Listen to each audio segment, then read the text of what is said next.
नमस्कार दोस्तों, आज के दिन हम लोग चर्चा करेंगे कि अभिव्यक्ति अर्थात एटीट्यूड है क्या, उसका क्या अर्थ है, उसके प्रकार क्या क्या हैं, किस तरह से सकारात्मक अभिव्यक्ति व्यक्ति के जीवन में क्या क्या लाभ पहुंचाती है और नकारात्मक अभिव्यक्तियां किस तरह से नुकसान पहुंचाती हैं। साथ ही साथ हम विभिन्न तरह के प्रकार देखेंगे कि राजनीतिक अभिव्यक्ति क्या है, नैतिक अभिव्यक्ति क्या है, इस तरह से हम देखेंगे। हम ये भी देखेंगे कि लोक सेवा में अभिव्यक्तियों का क्या महत्व है। तो आइए फिर शुरू करते हैं। अच्छा, आपने देखा होगा आमतौर पर ये जो लोक जीवन में दिखता है हम लोगों को कि एटीट्यूड का यानी अभिव्यक्ति का बड़ा गलत मतलब लिया जाता है। आमतौर पर मतलब क्या लिया जाता है, जैसा कि आप लोगों ने स्वयं ही सुना होगा कि लोग बोलते हैं किसी के व्यक्ति के बारे में कि वो बड़ा एटीट्यूड रखता है, बड़ा एटीट्यूड है उसके अंदर। तो आम बोलचाल में जो एटीट्यूड का मतलब ले लिया जाता है, जो अभिव्यक्ति का मतलब ले लिया जाता है, उसका मतलब होता है कि व्यक्ति के अंदर बड़ा अहंकार है, बड़ा दम्भ है। इस भाव से इसके अर्थ को ग्रहण किया जाता है। लेकिन जब आप एथिक्स में जाएंगे या आप साइकोलॉजी यानी मनोविज्ञान पढ़ेंगे तो वहाँ पर देखेंगे कि इसका वास्तविक अर्थ इस जो दैनिक प्रचलित अर्थ है उससे अलग है। अभिव्यक्ति का अर्थ क्या है फिर देख लेते हैं, क्योंकि जो आमतौर पे अर्थ चलता है वो तो उसका मतलब है अहंकारी होना, दम्भी होना। तो वास्तविक अर्थ इसका क्या है, क्या मतलब है। आपने कभी कभी ये भी सुना होगा कि चीज़ बुरी नहीं होती, नज़रिया बुरा होता है। तो नज़रिए के बारे में आपने सुना होगा, या किसी दल के बारे में, समूह के बारे में आमतौर पर बातें चलती हैं कि फलाने इस तरह का नज़रिया रखता है, ये दृष्टिकोण है। या किसी भी, जैसे आप मांसाहार या शाकाहार के बारे में आप देखते होंगे तो अलग अलग लोगों का क्या नज़रिया अलग अलग होता है, अलग अलग लोगों का दृष्टिकोण अलग अलग होता है इन सब के प्रति, या यूथनेसिया के प्रति, या इस तरह की बहुत सारी चर्चाएं चलती हैं जिस पर अलग अलग व्यक्तियों का अलग अलग नज़रिया रहता है। तो ये नज़रिया जो दृष्टिकोण है व्यक्तियों का, वही दृष्टिकोण ही कहलाता है एटीट्यूड यानी अभिव्यक्ति। तो अभिव्यक्ति क्या मतलब है? अभिव्यक्ति का जो मोटा सा मतलब है वो है कि व्यक्तियों का किसी चीज, वस्तु, घटना, समूह, विचार के प्रति नजरिया क्या है, उस नजरिए को ही हम लोग क्या बोलते हैं, अभिव्यक्ति बोलते हैं, एटीट्यूड बोलते हैं। तो आइए शुरू करते हैं, इसकी परिभाषा देख लेते हैं हम लोग। अभिव्यक्ति क्या है? अभिव्यक्ति मन की अवस्था है। मन की अवस्था क्यों बोला जा रहा है? क्योंकि इसमें सिर्फ संज्ञानात्मक नहीं, जानकारी बस नहीं है, इसमें भावात्मक पक्ष भी शामिल रहता है। इसलिए बोला गया है कि क्या है, मन की एक अवस्था है। और क्या है अभिव्यक्ति के बारे में? यह एक ऐसा विचार है जिसमें मूल्यांकन परक विशेषता है, अर्थात इस विचार के जरिए किसी का मूल्यांकन किया जाता है कि मांसाहार अच्छा है या बुरा है, यूथनेसिया अच्छा है या बुरा है, किस तरह के संबंध होने चाहिए स्त्री पुरुष के बीच में, इस तरह की जो चीज़ों का मूल्यांकन किया जाता है। अभिव्यक्ति उस तरह की विशेषता है, अर्थात अभिव्यक्ति में मूल्यांकन परक तत्व शामिल है। ये क्या है, मूल्यांकन परक विशेषता इसमें पाई जाती है। और क्या है अभिव्यक्ति के बारे में और देखेंगे तो क्या पाएंगे, यह किसी विषय, अब विषय के अंतर्गत क्या क्या चीजें आती हैं। विषय के अंतर्गत आपका आगे सबसे पहले वस्तु, व्यक्ति भी आ सकता है, वस्तु भी आ सकता है, कोई स्थिति भी आ सकती है, कोई वर्णन आ सकता है, समूह आ सकता है, विचार आ सकता है, विचार भी आ सकता है इसके अंदर। वस्तु मतलब कोई भी चीज़ आप ले लीजिए कि टीवी कैसा है या इंटरनेट कैसा है। कुछ लोगों की अभिव्यक्ति उसके प्रति सकारात्मक होगी और कुछ लोगों की नकारात्मक होगी। तो देखेंगे तो वस्तु हो गई, कोई भी वस्तु ले लीजिए, बंदूक, टीवी, तो हर वस्तु के प्रति कुछ लोगों की अभिव्यक्ति सकारात्मक मिलती है, कुछ की नकारात्मक मिलती है। व्यक्ति के बारे में देखिए, जैसे हिटलर के बारे में आप पूछेंगे तो अधिकांश लोगों की अभिव्यक्ति कैसी मिलेगी, नकारात्मक मिलेगी। वहीं आप गौतम बुद्ध के बारे में पूछेंगे या अब्दुल कलाम के बारे में पूछेंगे, इन लोगों के बारे में जब आप पूछेंगे तो अधिकांश लोगों की अभिव्यक्ति क्या होगी, सकारात्मक मिलेगी आपको। तो व्यक्ति हो या वस्तु हो या कोई स्थिति पर चर्चा हो, कि किस तरह से अफगानिस्तान में समय तालिबान है उस पर अभिव्यक्ति पूछें आप तो अलग अलग अभिव्यक्ति आएगी। या किसी वर्णन का चर्चा हो, इस तरह अलग अलग समूह जो बने रहते हैं, तरह तरह के पैंथर बने रहते हैं, अलग अलग पार्टियां बनी रहती हैं, तो उन सब के बारे में भी अभिव्यक्ति लोगों की ये तो सकारात्मक होगी, नकारात्मक होगी, इस तरह की देखने को मिलती है। तो ये क्या नजरिया है, इन सब लोगों विषय के अंतर्गत वस्तु भी आती है, व्यक्ति भी आते हैं, स्थिति भी, वर्णन भी, समूह भी, विचार भी, इन सब के प्रति अभिव्यक्ति हो सकती है या और भी चीजों के प्रति। ये तो उदाहरण के स्वरूप अभी मैंने दिए हैं, तो ऐसी और भी चीजें हो सकती हैं। आगे देखते हैं और क्या इसकी विशेषता है। ये सकारात्मक हो सकती है भाई अभिव्यक्ति, जैसे मैंने बोला गौतम बुद्ध के प्रति सकारात्मक मिलती है अक्सर लोगों को, नकारात्मक हो सकती है। आतंकवाद के प्रति नकारात्मक अभिव्यक्ति मिलेगी अधिकांश लोगों की, या तटस्थ हो सकती है। तटस्थ कैसी होगी? तटस्थ उस वर्णनीय घटना या व्यक्ति के लिए होगी जिसका आपसे विशेष कोई लगाव नहीं है, कोई मतलब नहीं है।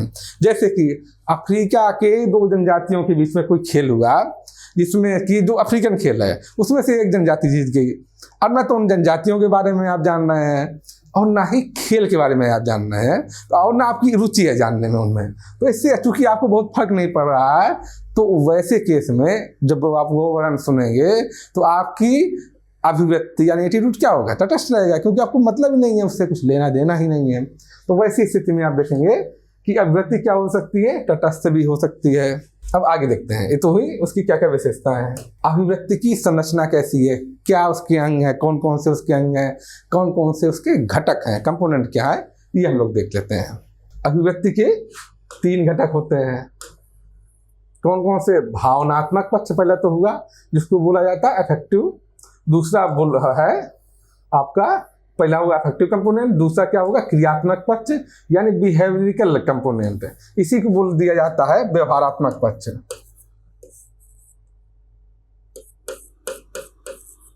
इसी को बोल दिया जाता है व्यवहारात्मक पक्ष आपका, इसी को, क्रियात्मक पक्ष को ही। और तीसरा होता है संज्ञानात्मक पक्ष यानी कॉग्निटिव कंपोनेंट।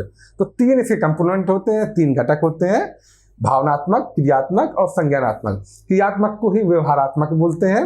तो क्या हो गया? भावनात्मक, व्यवहारात्मक और संज्ञानात्मक। हिंदी में इन तीनों को मिलाकर क्या बोला जाता है? संभाव्य। तीनों के पहले अक्षर को मिलाकर बोला जाता है इनको संभाव्य। सम मतलब संज्ञानात्मक, भा मतलब भावनात्मक, और ये व्या से आता है व्यवहारात्मक पक्ष। तो तीनों पक्षों को मिलाकर हिंदी में बोला जाता है संभाव्य।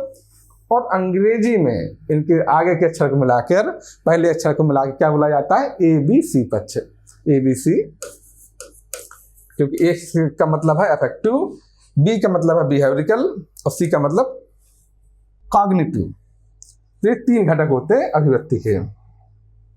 इसका मतलब क्या है 3 घटकों का? इसका मतलब क्या है? किसी भी अभिव्यक्ति के बारे में देखेंगे तो पहले तो उसके बारे में सूचना प्राप्त होगी कि हिटलर बहुत बुरा आदमी है, इस तरह का आदमी, या फलाने आदमी, किसी व्यक्ति जिसको आप जानते हैं, कोई मित्र है, मोहन है, रमेश है, तो सूचना प्राप्त होगी कि मोहन बहुत बुरा आदमी है, बहुत बदतमीजी से बात करता है, ऐसी सूचना मिली आपको। तो ये क्या हुई? ये आपका संज्ञानात्मक पक्ष हुआ। उस सूचना प्राप्ति के बाद यदि आपके मन में भाव उठ रहा है, उसके प्रति नकारात्मक भाव उठ रहा है, तो वो क्या हुआ? भावनात्मक पक्ष। आपके मन में भाव उठ रहा है कि ये आदमी बहुत बुरा है, इसको सबक सिखाया जाना चाहिए, अगर ऐसा भाव मन में आ रहा है तो ये हुआ भावनात्मक पक्ष। उसका क्रियात्मक पक्ष तब होगा जब वैसा आप कोई कार्य करें, कि अगर मोहन सामने पड़ जाए तो उसको आप डांट दें, मार दें, चिल्ला दें, इस तरह का अगर कोई बर्ताव कर रहे हैं उस भाव के अनुसार, तब क्या होगा? क्रियात्मक पक्ष होगा। तो आमतौर पर दिखता क्या है दुनिया में? आप देखेंगे कि ऐसा आवश्यक नहीं है कि तीनों घटकों के बीच संगति बनी रहे, यानी तीनों ही घटक उपस्थित हैं, आपस में उन तीनों के बीच सुसंगति बनी रहे, एक उसी के अनुरूप कार्य हो। मतलब ऐसा हो भी सकता, नहीं भी होता है, कोई जरूरी नहीं कि दुनिया में ऐसा देखने को मिले, क्योंकि ऐसा भी हो सकता है कि तीनों में से कोई घटक उपस्थित हो अथवा ना हो। कभी हो सकता है कि संज्ञानात्मक पक्ष उपस्थित है, भावनात्मक और क्रियात्मक पक्ष उपस्थित नहीं है, या ये भी हो सकता है कि संज्ञानात्मक और भावात्मक पक्ष तो उपस्थित हैं लेकिन व्यवहार में नहीं बदल रहा है। ऐसा अक्सर देखें, बहुत सारे रीजन होते हैं, भय होता है, दबाव होता है, महत्वाकांक्षाएं होती है, तरह तरह के रीजन होते हैं। जैसे उदाहरण के लिए बोल दूं, जिस तरह से आप हिटलर जब जर्मनी में राज करता था तो ऐसे बहुत सारे लोग थे जर्मनी में जिनको उसकी नीतियां पसंद नहीं थी। जिस तरह से उसकी कट्टरवादी नीतियां थी या यहूदियों के प्रति मन में जिस तरह से दुर्भावना थी, तो उसकी इन नीतियों को बहुत सारे लोग पसंद नहीं करते थे। बहुत सारे लोगों की अभिवृत्ति उसकी नीतियों के प्रति नकारात्मक थी। लेकिन आप देखेंगे इसके बावजूद भी किसी ने, बहुत कम लोग मिलेंगे, नाम मात्र के लोग मिलेंगे जिन्होंने हिटलर का विरोध किया हो।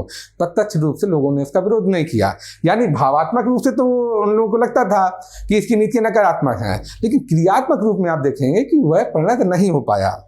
अभिव्यक्ति का वो पक्ष, वो भाव क्रियात्मक रूप में परिणत नहीं हुआ, वो भाव मन में ही रह गया, ऐसा देखेंगे। या एक लापिडे नाम का एक मनोवैज्ञानिक रहे हैं, उन्होंने एक वो प्रयोग भी किया था, आप देखेंगे कि आमतौर पर ये देखने में आता है कि चीनी लोगों को अमेरिकन लोग पसंद नहीं करते हैं। तो उन्होंने बहुत सारे जो होटल के प्रबंधक थे, मैनेजर थे होटल के, उन्होंने एक चिट्ठी लेके पूछा उनसे कि क्या आप पसंद करेंगे कि आपके यहाँ कोई चीनी लोग, चीनी दंपति आपके यहाँ आके ठहरे, चीनी परिवार। तो अधिकांश लोगों ने, उसमें देखा गया कि 80% से ज़्यादा लोगों ने, लगभग 90% होटल मैनेजरों ने मना कर दिया कि हमें पसंद नहीं आएगा, हम नहीं चाहेंगे कि हमारे यहाँ चीनी परिवार के लोग आएँ, चीनी लोग हमारे यहाँ रुकने के लिए होटलों में आएँ। लेकिन इसी घटना के बाद, इसके बाद, इस परीक्षण के बाद मनोवैज्ञानिक जो थे उन्होंने देखा, कुछ उन्होंने अपनी तरफ से ही प्रयोग करने के उद्देश्य से एक चीनी दंपति को जहाँ जहाँ उन्होंने लेटर भेजा था और जहाँ जहाँ से जवाब आया था, उन होटलों में चीनी दंपति को भेजा रहने के लिए। और बड़े कमाल की बात थी, बड़े आश्चर्य की बात थी कि उनमें से अधिकांश जो मैनेजर थे होटल के, उन्होंने उनका स्वागत किया और उनको रूम दिया, बड़े अच्छे से सेवा की।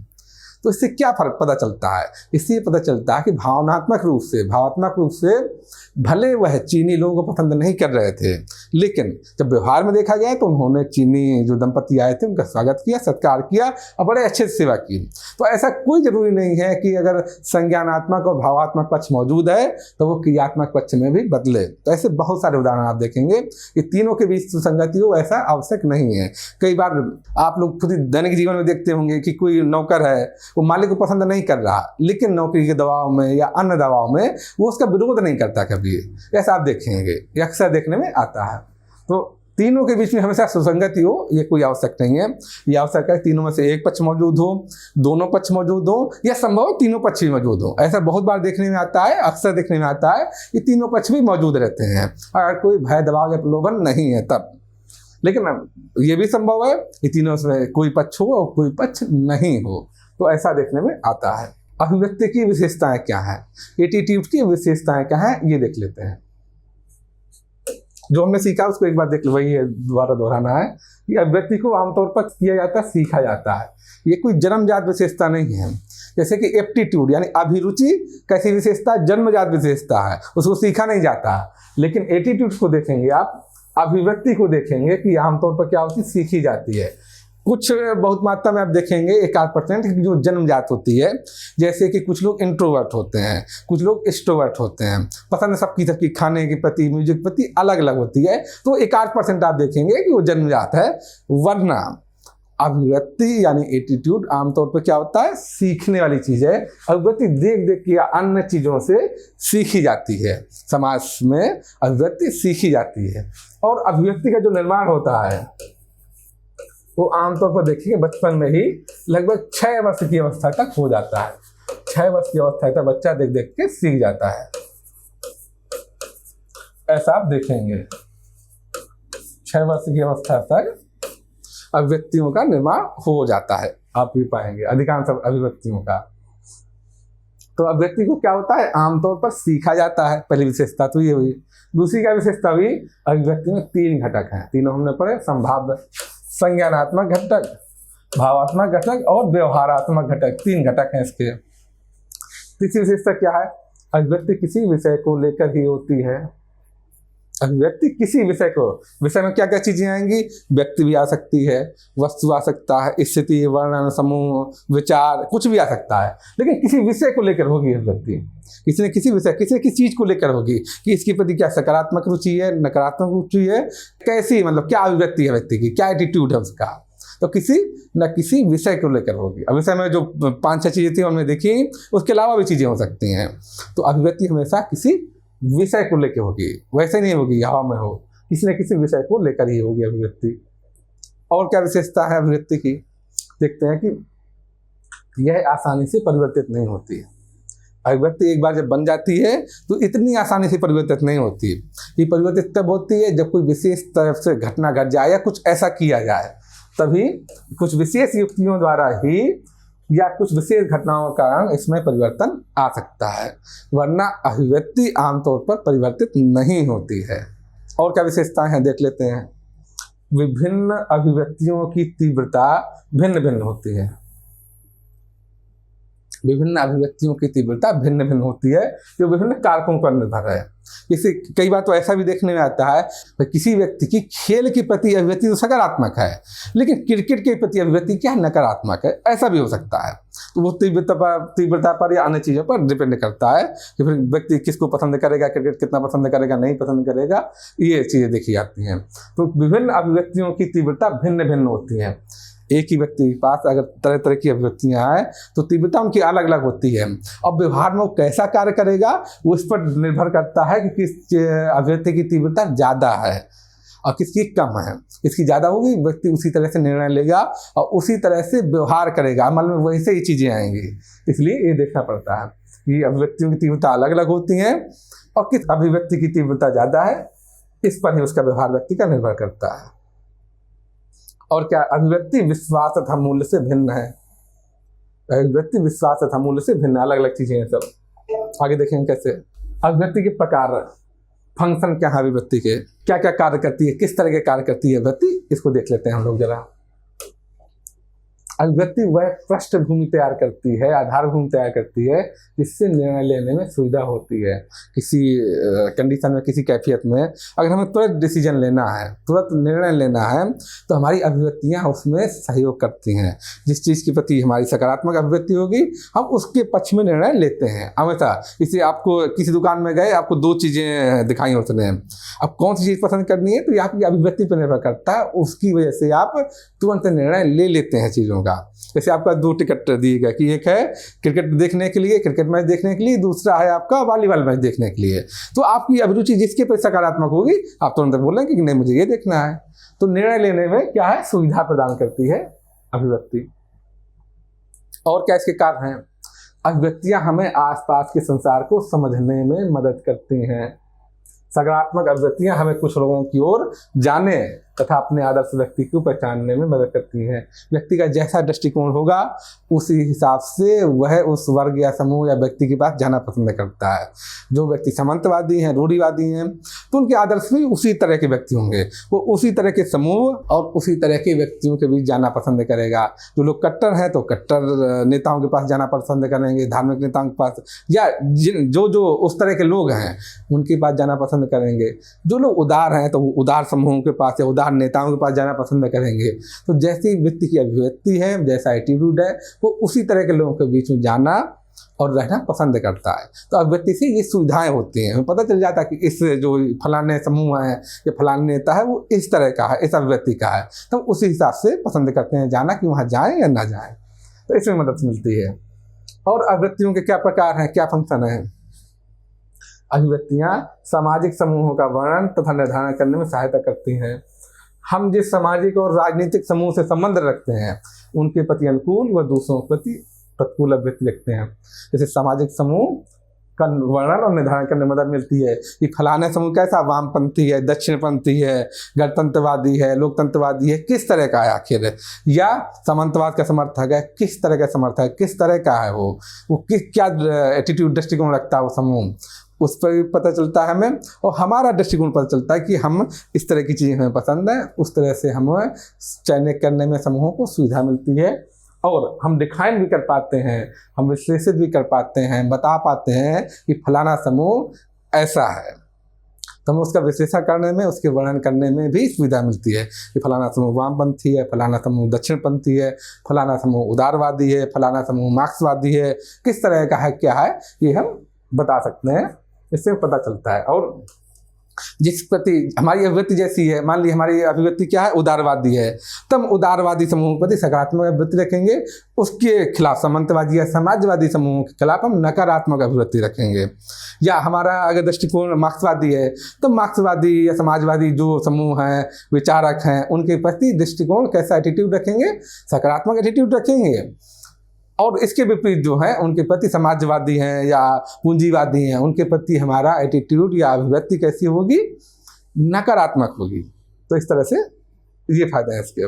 और क्या इसके प्रकार हैं अभिव्यक्ति के, अभिव्यक्तियाँ हमें स्वयं अपनी पहचान करने में सहायता करती हैं, अपने बारे में कि हम क्या पसंद करते हैं, हमारी विचारधारा क्या है, हमारा दृष्टिकोण क्या है चीज़ों के प्रति, उसके बारे में कि हम कैसे हैं स्वयं, वामपंथी हैं, दक्षिणपंथी हैं, उदारवादी हैं, मार्क्सवादी हैं, किस तरह के व्यक्ति हैं, इसकी पहचान करने में, अपनी पहचान करने में कि हमारी क्या कमजोरियाँ क्षमताएँ हैं, हम अंतर्मुखी हैं, बहिर्मुखी हैं, किस तरह से हमारा एटीट्यूड है, उसकी पहचान करने में भी अभिव्यक्तियाँ सहायक होती हैं।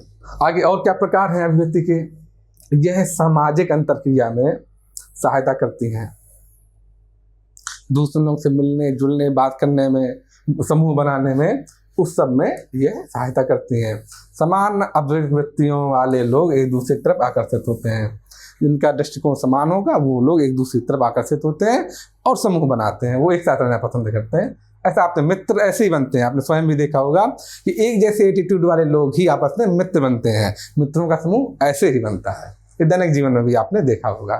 अभिव्यक्तियों से क्या लाभ है ये देख लेते हैं, क्या फायदे होते हैं। देखिए अभिव्यक्तियों के लाभ क्या है कि अभिव्यक्तियां हमको अवांछित सूचनाओं से बचाती हैं। हम सिर्फ वही सूचनाओं के बारे में ज़्यादा ध्यान देते हैं, उन्हीं में रुचि लेते हैं जो जिनके प्रति हमारा एटीट्यूड, हमारी अभिव्यक्ति सकारात्मक होती है।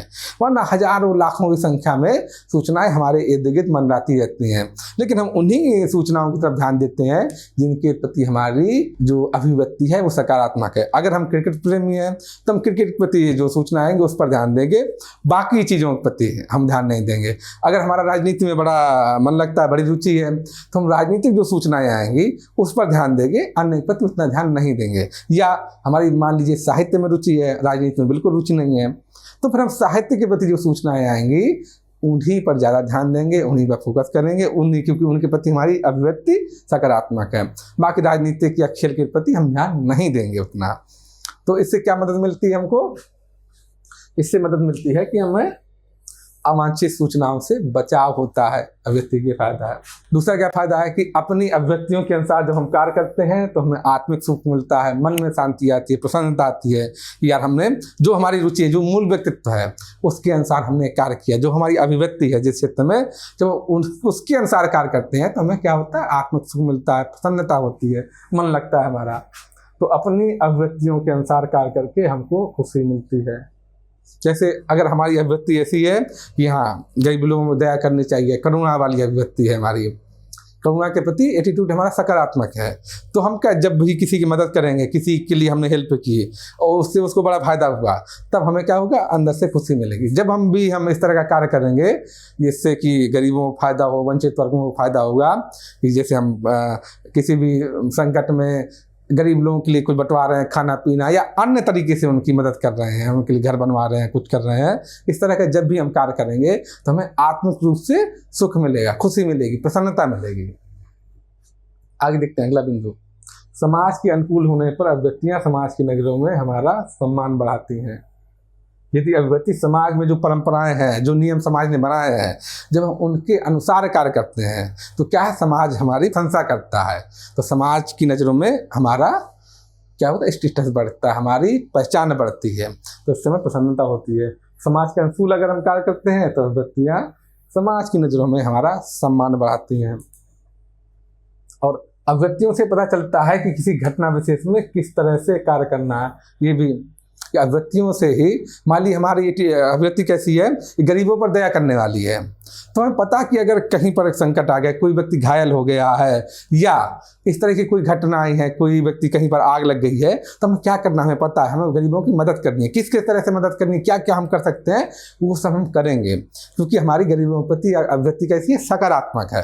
तो इस तरह की जब भी कोई घटना आ जाएगी, जब भी कोई परेशानी वाली बात होगी, तो हम क्या होगा, आगे बढ़ के सहयोग करेंगे, खुद से लग कर सहयोग करेंगे। तो अभिव्यक्तियाँ ये बताती हैं कि किसी घटना विशेष पर हमें किस तरह से निर्णय लेना है, किस तरह से कार्य करना है, ये बताती हैं।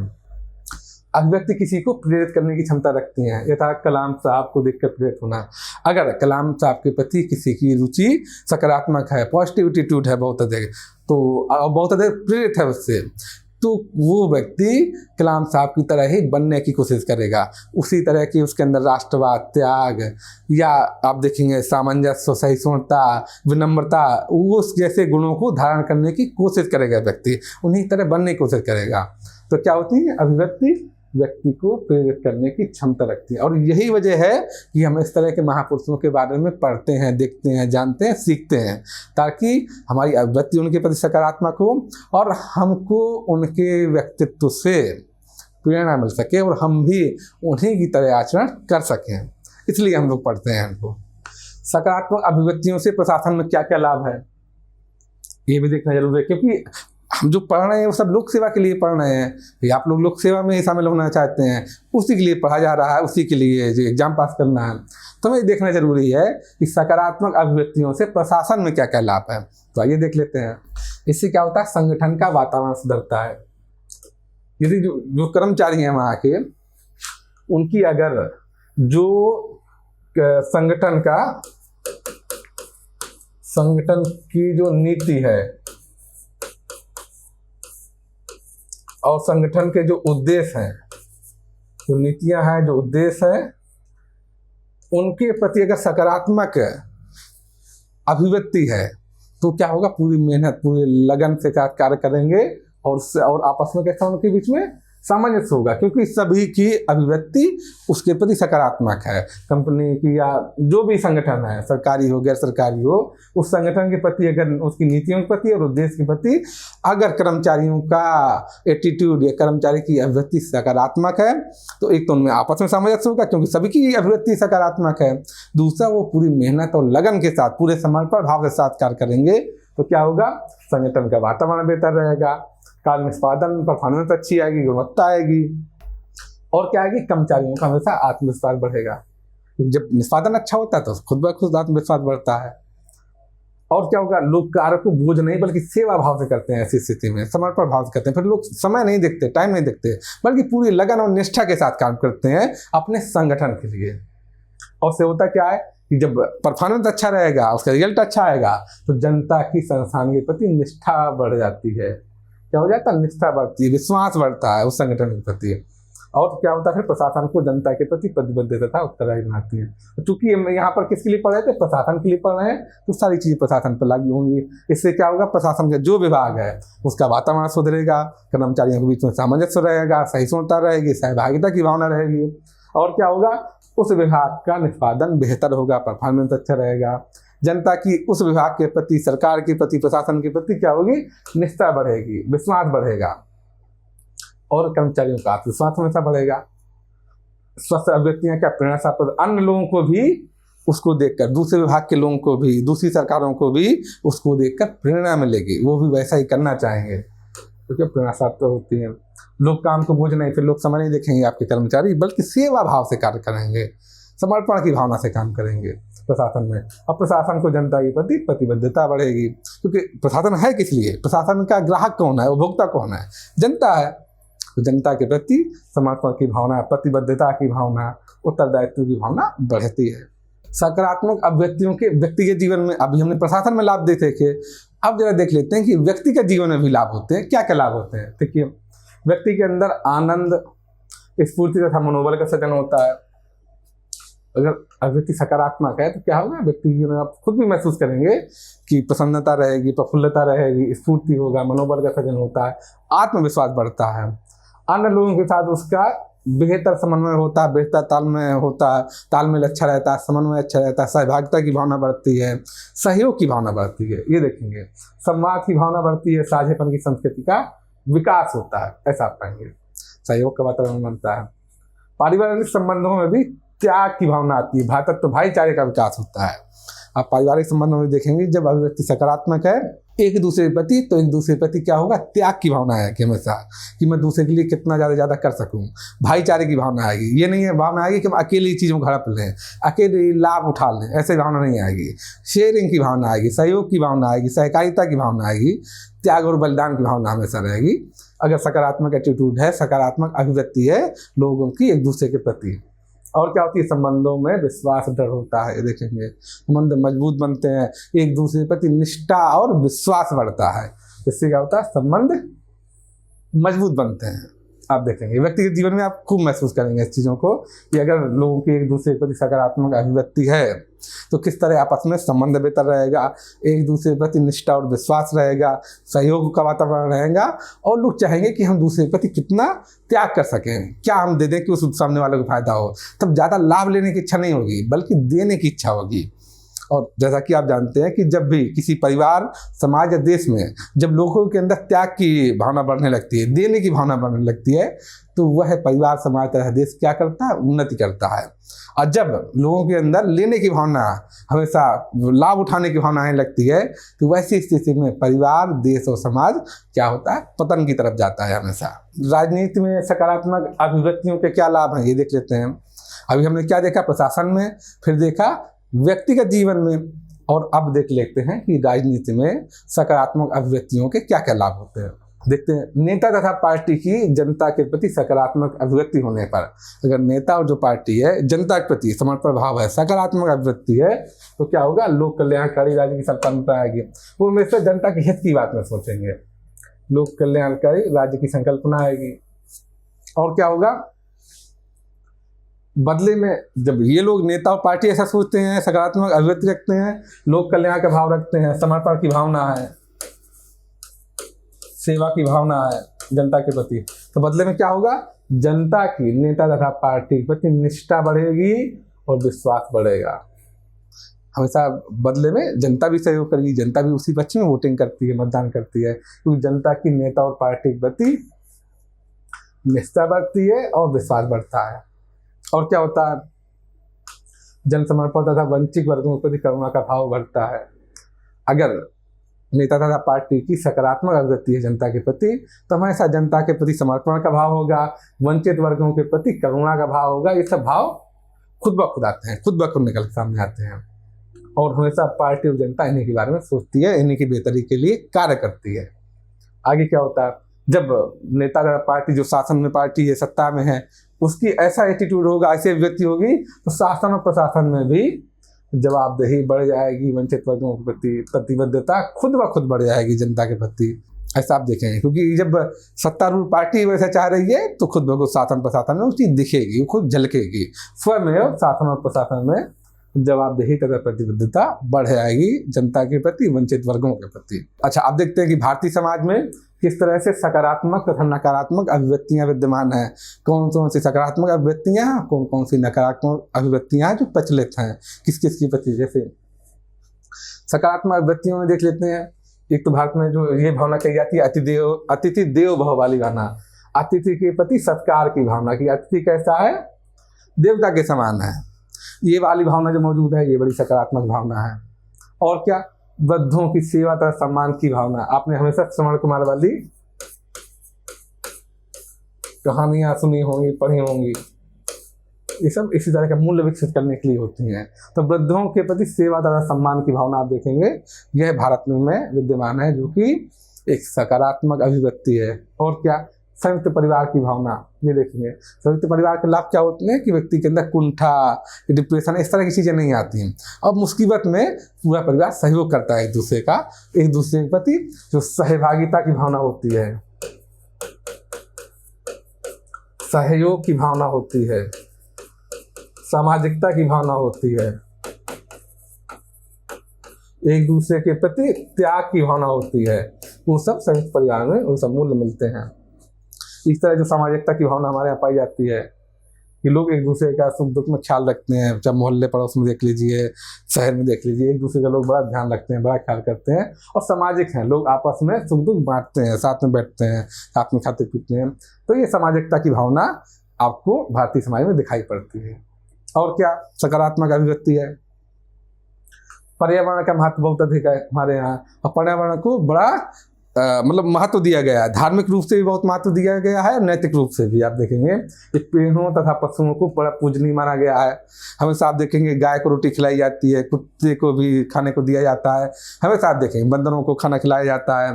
ये सब चीज़ें आप देखेंगे कि बंदर हो गया, मोर हो गया, गाय हो गया, कबूतर है, इन सब पशु पक्षियों के प्रति बड़ा करुणा का भाव रखा जाता है। अन्य पशु पक्षियों के प्रति भी बड़ा करुणा का भाव रहता है। अभी भी ये बेहतर माना जाता है हमारे यहाँ कि चींटियों को आटा खिलाना या पक्षियों के लिए अनाज रखना, पानी रखना उनके लिए गर्मी के मौसम में।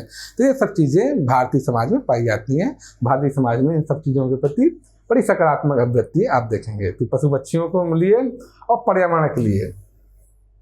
आप भी देखेंगे बहुत सारे पेड़ हैं जैसे पीपल बरगद, उसको पूजा जाता है, तुलसी को पूजा जाता है।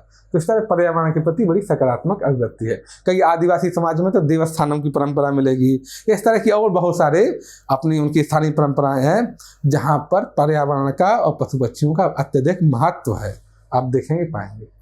और क्या सकारात्मक अभिव्यक्ति है भारतीय समाज में? समन्वयवाद, सहिष्णुता की, सामंजस्य की भावना, ये बहुत सकारात्मक अभिव्यक्ति है। आप देखेंगे कि बाहर से कोई भी आता है या अपने से भिन्न जो व्यक्ति आता है तो उसको भारत का समाज समाहित कर लेता है अपने आप में भुला लेता है।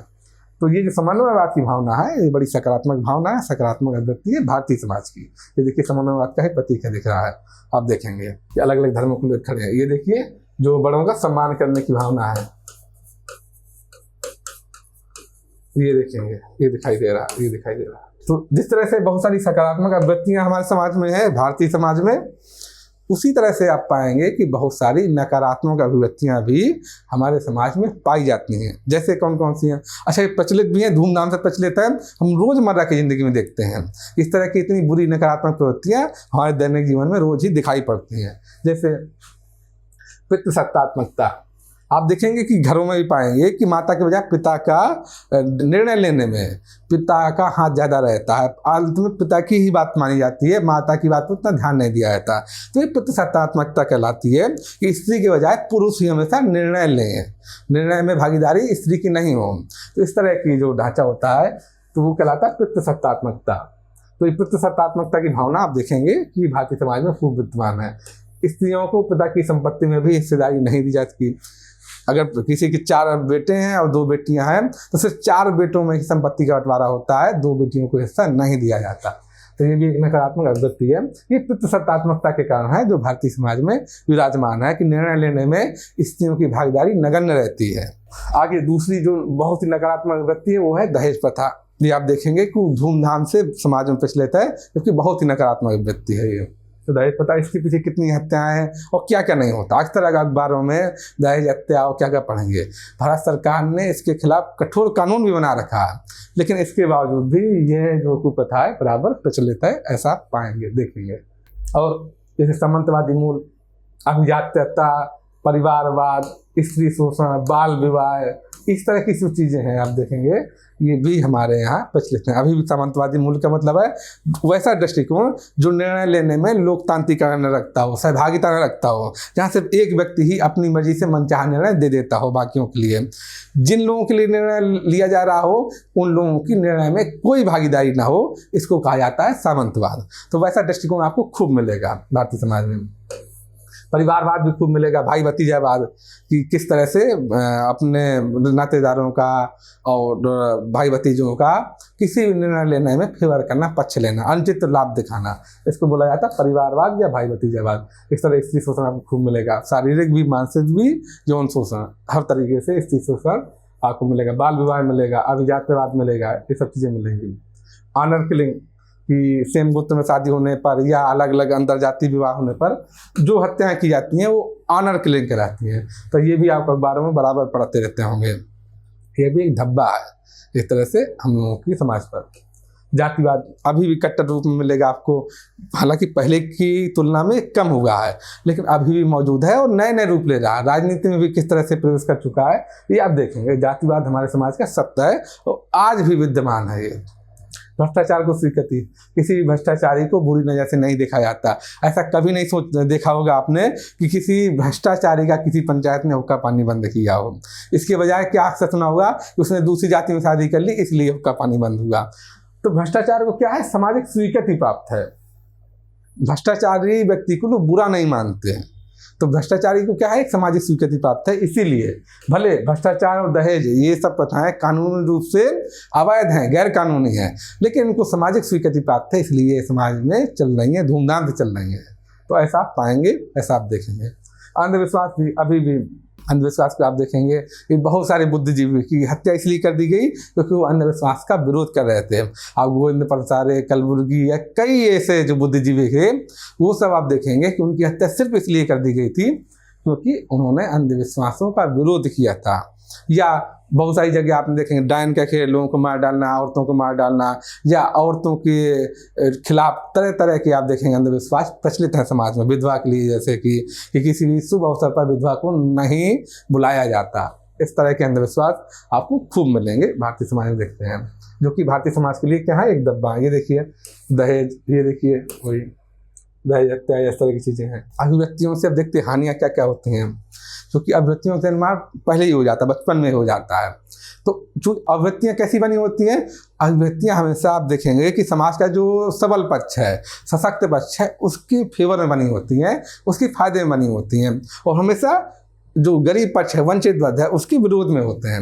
तो वैसी स्थिति में आप देखेंगे कि जो वंचित वर्ग है, जो पहले से वंचना का शिकार है, उसको और ज़्यादा वंचित होना पड़ता है, उसको और ज़्यादा परेशान होना पड़ता है। अभिव्यक्तियों की ये हानियाँ होती हैं। जैसे कि अब बहुत बार मैंने बताया ही कि विधवा को जो शुभ कार्य होता है उसमें नहीं बुलाते लोग। इसी तरह की विभिन्न तरह की अभिव्यक्तियाँ, कोई व्यक्ति काना है या लूला लंगड़ा है, इस तरह के बारे में भी तरह तरह की चीज़ें प्रचलित हैं समाज में। उल्टी सीधी बातें, अंधविश्वास प्रचलित हैं, ऐसा आप देखेंगे। इस तरह के दिव्यांगों के लिए आप देखेंगे तरह तरह के अंधविश्वास प्रचलित हैं, उनको नाम भी इसी तरह दिए जाते हैं। जो आप वैसे पाएंगे तो ये दिव्यांग उनको कहा जाता है, लेकिन आमतौर पर जो दैनिक बोलचाल में है तो लोग तरह तरह के नाम उनको दिए जाते हैं, चीज़ें दी जाती हैं। तो ये क्या नकारात्मक अभिव्यक्तियाँ हैं दिव्यांगों के प्रति। ये मैंने बताया कि किस तरह से दिव्यांगों के प्रति नकारात्मक अभिव्यक्तियाँ उनके खिलाफ प्रचलित हैं, उनके खिलाफ तरह तरह की बातें फैलाई जाती हैं, अंधविश्वास फैलाए जाते हैं, और तरह तरह के नामों से उनको बुलाया जाता है। ये सब देखेंगे आप। और क्या, इस तरह की बहुत सारी परंपराएं, प्रथाएं आप देखेंगे कि अभिव्यक्तियों के कारण ही, जैसे मैंने बताया था दहेज, या अभी 2 परंपराएं हमने बताई थी कि उनके लिए समाज में दहेज प्रथा और ये भ्रष्टाचार, इनके प्रति चूंकि समाज में स्वीकृति प्राप्त है, एक तरह से देखेंगे नकारात्मक प्रवृत्ति नहीं है, इसी वजह से इस तरह की परंपराएं समाज में अभी भी चल रही हैं। तो ये देखेंगे अभिव्यक्तियों से कुछ हानियां भी रहती हैं। यदि नकारात्मक चीज़ों के प्रति अभिव्यक्ति सकारात्मक है लोगों की, तो वो परंपराएं हैं, वो कृतियाँ चलती रहती हैं। जैसे बहुत लंबे समय तक आपने देखा होगा भारतीय समाज में सती प्रथा चलती रही है, या आप देखेंगे कि लंबे समय तक हमारे देश में अस्पृश्यता या छुआछूत चलती रही है। ये दोनों ही बड़ी नकारात्मक अभिव्यक्तियाँ थी, लेकिन इन दोनों चीज़ों के प्रति उस समय समाज में सकारात्मक अभिव्यक्ति थी, इसलिए ये परंपराएं, ये कुप्रथाएं, ये बुरी रीतियाँ सदियों तक चलती रहीं। बाद में धीरे धीरे समाज में इनके प्रति नकारात्मक अभिव्यक्ति आई और धीरे धीरे करके ये सब खत्म हुए। तो ऐसा आप देखेंगे कि अभिव्यक्तियों से किस तरह से हानि होती है, और विशेषकर वंचित वर्ग को इसका बहुत नुकसान उठाना पड़ जाता है। ऐसा आप देखते हैं, ऐसा आप पाते हैं। अभिव्यक्तियों का निर्माण कैसे होता है, अभी तक हमने अभिव्यक्तियों के बारे में पढ़ा, तरह तरह की अभिव्यक्तियाँ भी देखी, राजनीतिक अभिव्यक्ति देखी, प्रशासन के क्षेत्र में सकारात्मक अभिव्यक्तियों का क्या लाभ होता है, राजनीतिक क्षेत्र में सकारात्मक अभिव्यक्तियों का क्या लाभ होता है। उसी तरह हमने देखा जब अभिव्यक्तियाँ नकारात्मक हो जाती हैं तब क्या क्या नुकसान होता है, ये भी देखा। भारतीय समाज में कौन कौन सी सकारात्मक अभिव्यक्तियाँ हैं और कौन कौन सी नकारात्मक अभिव्यक्तियाँ हैं जो प्रचलित हैं, इसके बारे में देखा। अब हमको ये देखना है कि अभिव्यक्ति का निर्माण आखिर कैसे होता है, कैसे विकास होता है अभिव्यक्तियों का, कैसे बनती हैं अभिव्यक्तियाँ, इसको देख लेते हैं। तो अभिव्यक्तियों के निर्माण में सबसे ज़्यादा भूमिका किसकी है, परिवेश की, क्योंकि इसमें ना ये चीज़ें सीखने वाली चीज़ें, अभिव्यक्तियाँ सीखी जाती हैं। तो जैसा हमारे परिवेश में दिखता है, चाहे हमारा परिवार हो, समाज हो, आस पड़ोस हो, मोहल्ले हो, हम जैसा कि देखते हैं, जो जो चीज़ें हम देखते हैं, जो जो चीज़ अनुभव से सीखते हैं, वैसी ही हमारी अभिव्यक्तियाँ बनती चली जाती हैं उन चीज़ों के प्रति, उन विषयों के प्रति। जैसे परिवार में माता पिता को देखकर अभिव्यक्ति बनती है, भाई बहनों को देखकर, स्कूल में मित्रों को देखकर अभिव्यक्ति बनती है।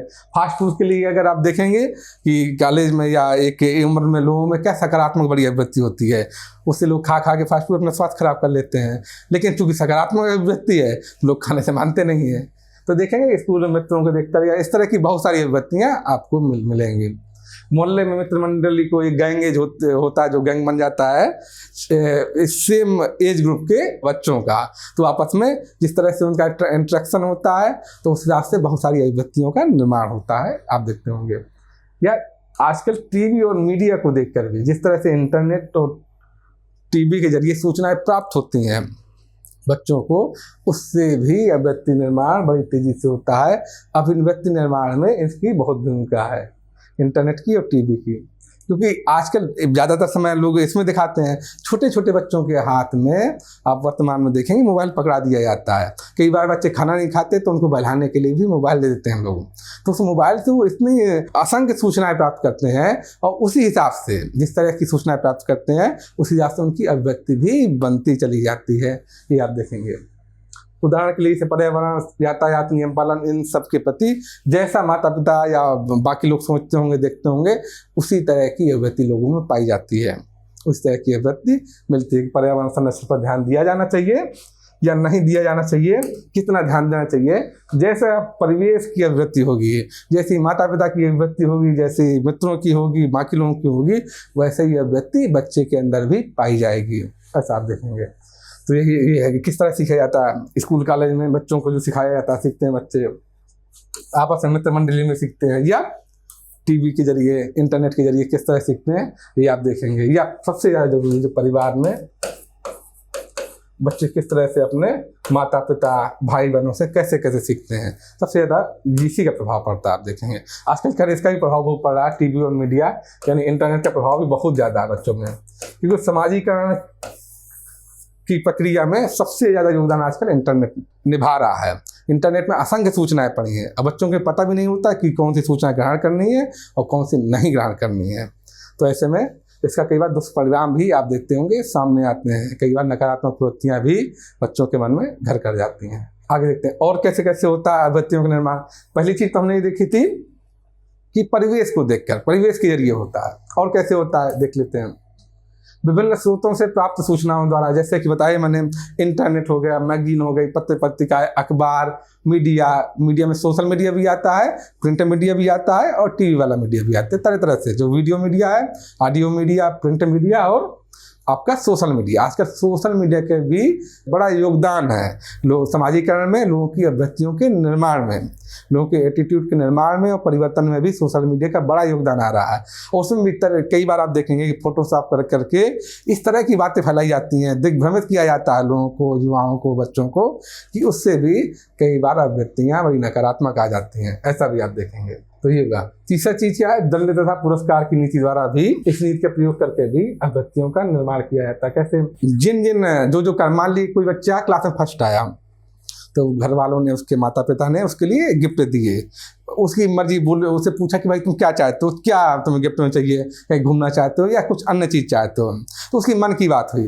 तो वैसी स्थिति में उसको क्या मिला, पुरस्कार मिला। तो अगली बार से वो कोशिश क्या करेगा कि हर बार फर्स्ट आए, हर बार उसकी मर्जी पूछी जाए, हर बार उसको पुरस्कार मिले। तो हमेशा ये चाहेगा। तो जैसे जैसे जिन जिन चीज़ों के प्रति उसको फल सकारात्मक मिलता है, पुरस्कार मिलता है, उन चीज़ों के प्रति उसकी अभिव्यक्ति सकारात्मक होती जाती है। तो फर्स्ट आने के प्रति, ज़्यादा पढ़ने के प्रति उसकी अभिव्यक्ति क्या होगी, सकारात्मक होगी। वहीं अगर वो फेल हो जाता है तो उसको दंड मिलता है, तो उस चीज़ से बचना चाहता है। या कि उसने लापरवाही से या शैतानी से किसी के कांच फोड़ दिया, शीशा फोड़ दिया, पिटाई कर दी किसी बच्चे की, वैसी स्थिति में जब उसको दंड मिलता है तो उसे पता रहता है कि ये काम मुझे दोबारा नहीं करना है, क्योंकि फिर दोबारा दंड मिलेगा, इससे ज़्यादा भी मिल सकता है।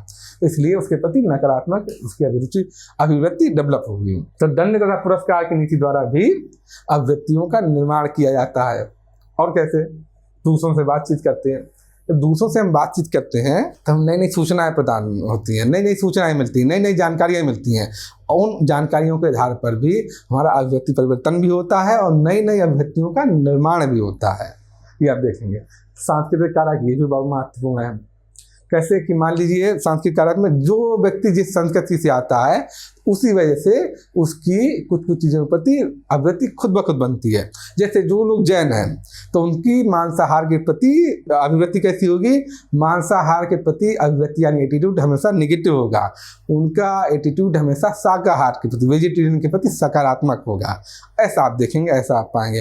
तो बौद्ध लोग हैं जैसे, तो उनका करुणा के प्रति आप देखेंगे, दया के प्रति एटीट्यूड हमेशा सकारात्मक होगा। हमेशा अभिव्यक्ति दया और करुणा के प्रति बौद्ध लोगों की सकारात्मक होगी। ऐसा आप देखेंगे, ऐसा आप पाएंगे। और इस पर अन्य चीज़ों का भी, संस्कृत का भी प्रभाव पड़ता है। संस्कृत के प्रभाव हम ये भी देख सकते हैं, जैसा कि अभी मैंने उदाहरण दिया था कि एक समय में भारतीय समाज में सती प्रथा और छुआछूत दोनों के प्रति क्या थी, अभिव्यक्ति सकारात्मक थी। तो दोनों ही प्रथाएं, दोनों ही जो कुरीतियाँ थी वो प्रचलित थी समाज में। धीरे धीरे क्या हुआ कि समाज बदला, नवजागरण आया, चीज़ें बदली। तो अब क्या हुआ कि दोनों ही प्रथाओं के प्रति, चाहे छुआछूत हो चाहे सती प्रथा हो, दोनों के प्रति अभिव्यक्ति क्या हुई, नकारात्मक हुई समाज की। तो वर्तमान में दोनों ही प्रथाएं नहीं प्रचलित हैं, ऐसा आप देख रहे हैं। तो सांस्कृतिक कारक भी बड़ी महत्वपूर्ण भूमिका निभाते हैं। और छठवां बिंदु है आवश्यकता की पूर्ति। जिस व्यक्ति से, जिस विषय से आवश्यकता की पूर्ति होती है आपकी, उसके प्रति सकारात्मक अभिव्यक्ति आपकी विकसित होती है। जैसे कि क्योंकि बच्चे की सबसे ज़्यादा आवश्यकता की पूर्ति किससे होती है, माँ से होती है। तो माँ के प्रति हमेशा उसकी अभिव्यक्ति, उसका एटीट्यूड सकारात्मक होगा, हमेशा बेहतर होगा माँ के प्रति। हमेशा आप देखेंगे जिन जिन के प्रति, जिस समूह, जिस पार्टी, जिस दल या जिस देश, जिससे प्रति आपकी आवश्यकता की पूर्ति हो रही है, जिस व्यक्ति से आपकी आवश्यकता की पूर्ति हो रही है, उसके प्रति आपका एटीट्यूड हमेशा सकारात्मक रहेगा, आपकी अभिव्यक्ति हमेशा सकारात्मक होगी, ऐसा देखने में आता है। तो ये जैसे दादा दादी कहानियाँ सुनाती हैं, विभिन्न सूचनाएं देती हैं, उसके प्रति भी अभिव्यक्ति बनती है कि न्याय के प्रति, सद्गुणों के प्रति आप देखेंगे किस तरह के विभिन्न मूल्य हैं, उनके प्रति बच्चों की अभिव्यक्ति क्या होती है, सकारात्मक होती है। दया, करुणा, ममता, त्याग, स्नेह, बहादुरी, साहस, धैर्य, संयम, इस तरह के जो मूल्य हैं उनके प्रति इस तरह की जो कहानियाँ सुनकर बच्चों की अभिव्यक्ति सकारात्मक हो जाती है उनके प्रति। या गरीबों की मदद करना, या ये है जो इस तरह से पुरस्कार, दंड पुरस्कार, यदि वो फर्स्ट आया बच्चा तो पिताजी पुरस्कार दे रहे हैं, तो उसके प्रति सकारात्मक अभिव्यक्ति हुई। उसे लगेगा कि अगली बार फर्स्ट आना चाहिए, मुझे फिर प्रथम स्थान आना चाहिए, अव्वल आना चाहिए, ताकि मुझे फिर से पुरस्कार मिले।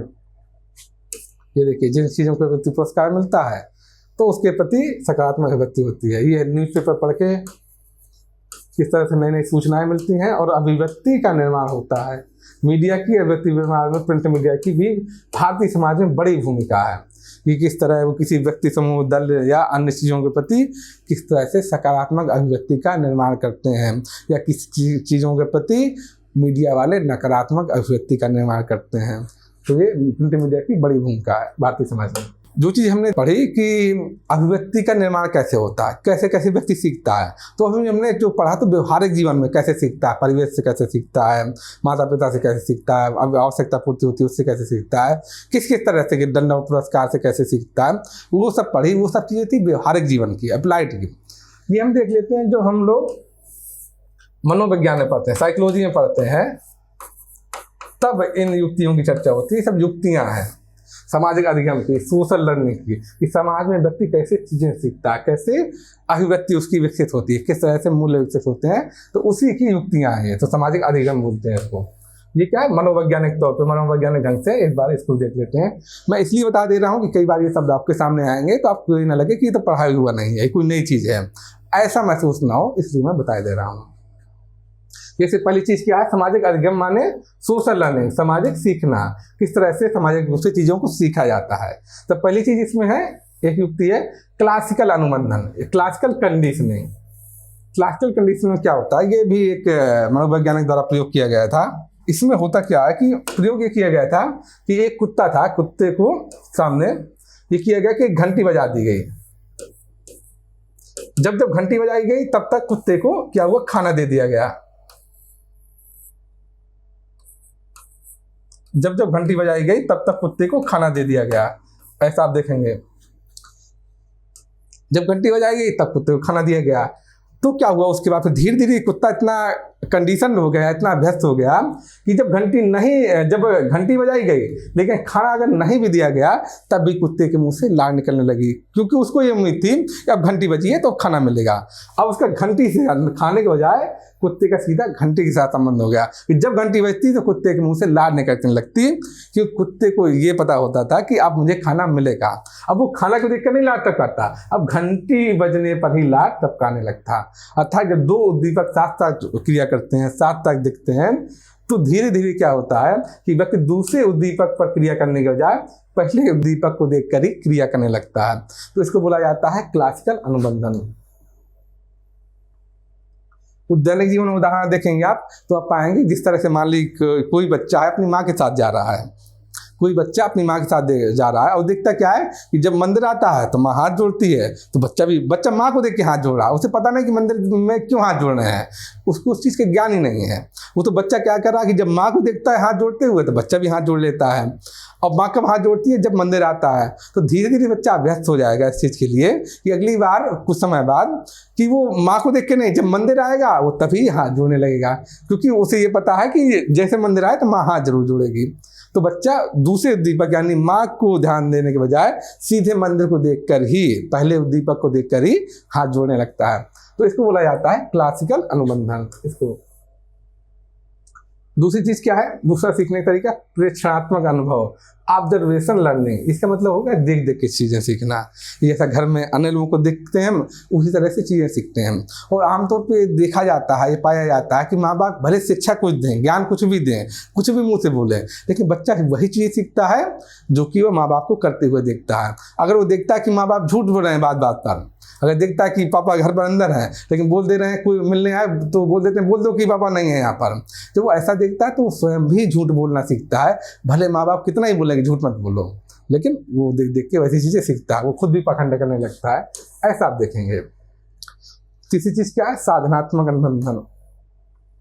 साधनात्मक अनुबंधन मतलब है कि बच्चे को जो अभिव्यक्ति सिखानी है, जो चीज़ सिखानी है हमें, उस पर उसको पुरस्कार दिया जाए, और जो नहीं सिखानी है उस पर दंड दिया जाए, वैसा कार्य किया जाए। जो वहाँ दंड और पुरस्कार की नीति, वही चीज़ यहाँ पर मनोविज्ञान में क्या कहलाती है, ये युक्ति, यह युक्ति कहलाती है साधनात्मक अनुबंधन, सोशल कंडीशनिंग। तो अर्थात जिस तरह की चीज़ों को बच्चे को सिखाना है, जिस तरह की अभिव्यक्ति का विकास करना है, विकसित करनी है अभिव्यक्ति, उन चीज़ों के प्रति पुरस्कार दिया जाए बच्चे को। जिन चीज़ों के प्रति नकारात्मक अभिव्यक्ति विकसित करनी है, जो चीज़ें नहीं सिखानी है, उन पर दंड दिया जाए, तो वो चीज़ें काम आती हैं। तो इसको बोला जाता है साधनात्मक अनुबंधन। देखिए वही चीज़ दिखाया जा रहा है, किस तरह बच्चे को सिखाया जा रहा है।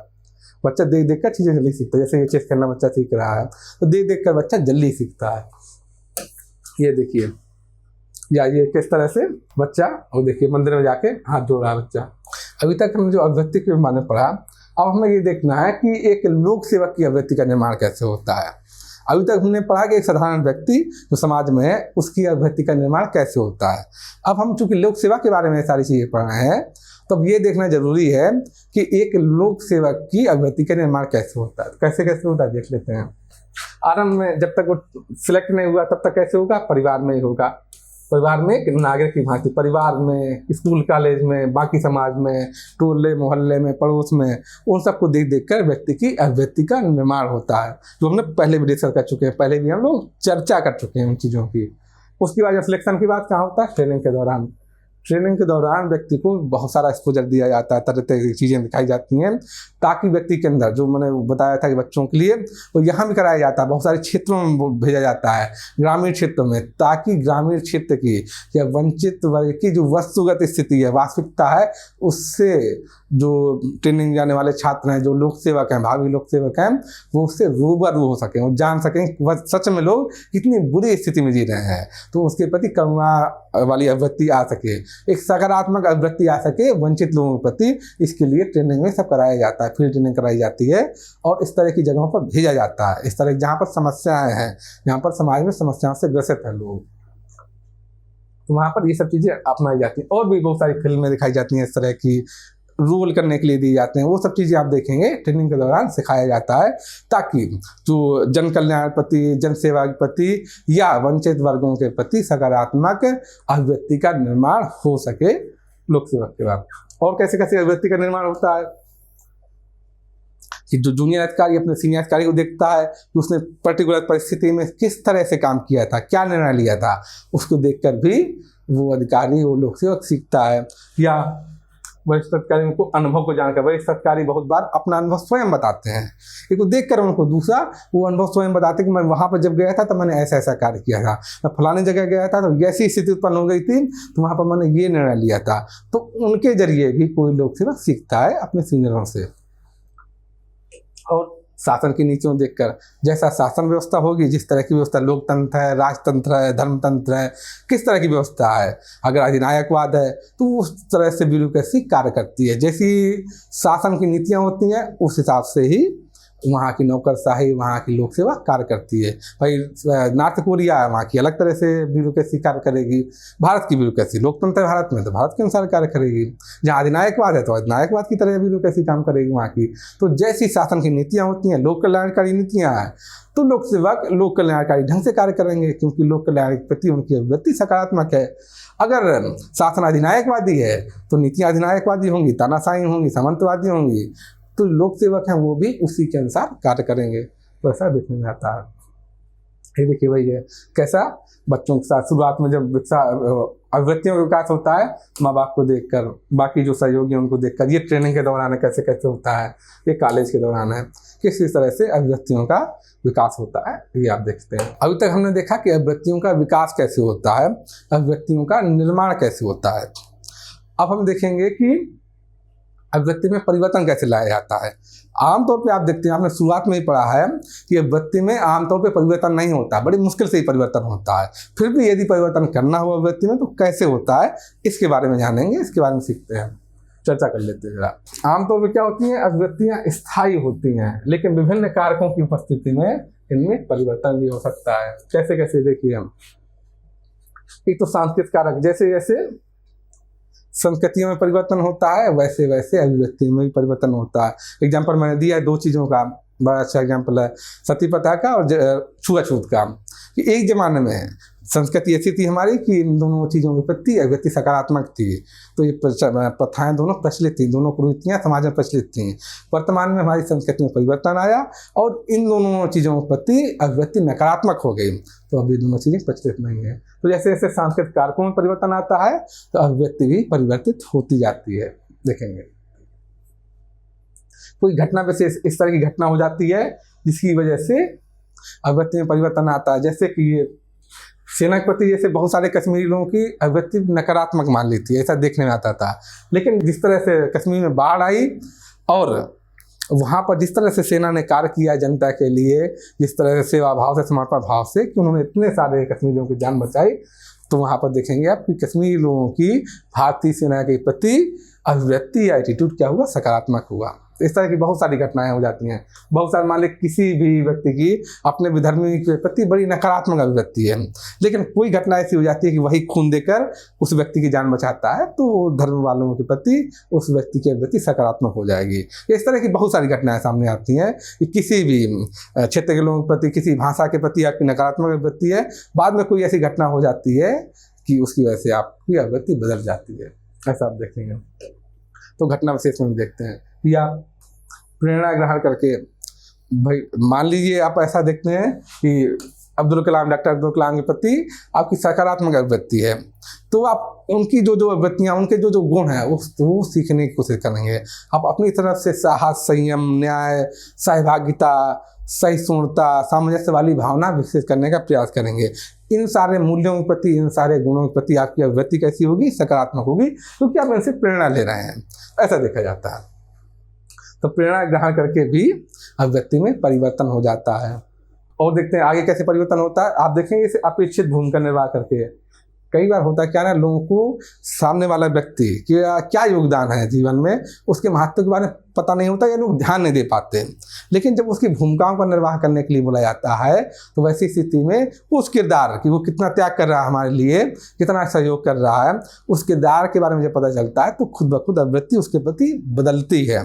जैसे मैंने एक एग्जाम्पल दिया था, पहले भी दिया आप लोगों को, ये बड़ी छोटी फिल्म है, आप देखिएगा, घर की मुर्गी, शॉर्ट मूवी है, आधे घंटे की, आप देखेंगे तो उसमें उस लेडी के प्रति किसी का कोई ध्यान नहीं रहा, कोई सकारात्मक अभिव्यक्ति नहीं है। लोग लगता है तो इसका काम ही है, क्या कर रही है ऐसा कोई स्पेशल। तो वैसी स्थिति में वो लेडी क्या करती है, वो बोलती है मैं 1 महीने के लिए बाहर जा रही हूँ, छुट्टी पे जा रही हूँ, घूमने जा रही हूँ। जब वो वैसी बात बोल देती है और वो तैयारी कर लेती है जाने की, तब वो देखती है कि बाकी घर के लोग हैं, क्योंकि बाकी लोगों को अब उसकी भूमिका का निर्वाह करना पड़ रहा है। सच में जो अभी तक काम वो लेडी कर रही थी, अब उसका जो पति है उसको करना पड़ेगा, बाकी जो बच्चे हैं उनको भी उसका काम करना पड़ेगा। तब बाकी घर के सारे लोगों को पता चलता है कि ये कितना त्याग था इसका, कितना समर्पण था हमारे लोगों के प्रति। तो उस लेडी के प्रति बाकी घर वालों की अभिव्यक्ति बदल जाती है। तो ऐसे ही जब अपेक्षित भूमिका का निर्वाह करते हैं तो उस किरदार के प्रति लोगों की अभिव्यक्ति बदल जाती है। कई बार अल्पसंख्यकों के प्रति, चाहे वो भाषा, धर्म या किसी वजह से अल्पसंख्यक लोग हैं, कुछ लोगों की नकारात्मक अभिव्यक्ति होती है। लेकिन जब वो व्यक्ति खुद अगर उसको भूमिका का निर्वाह करने के लिए भेज दिया जाए, या वो किसी परिस्थिति में ऐसी जगह फंस जाए वो स्वयं अल्पसंख्यक हो जाए, तब उसको वास्तव में समझ आएगा कि अल्पसंख्यकों की स्थिति, मानसिक स्थिति कैसी होती है।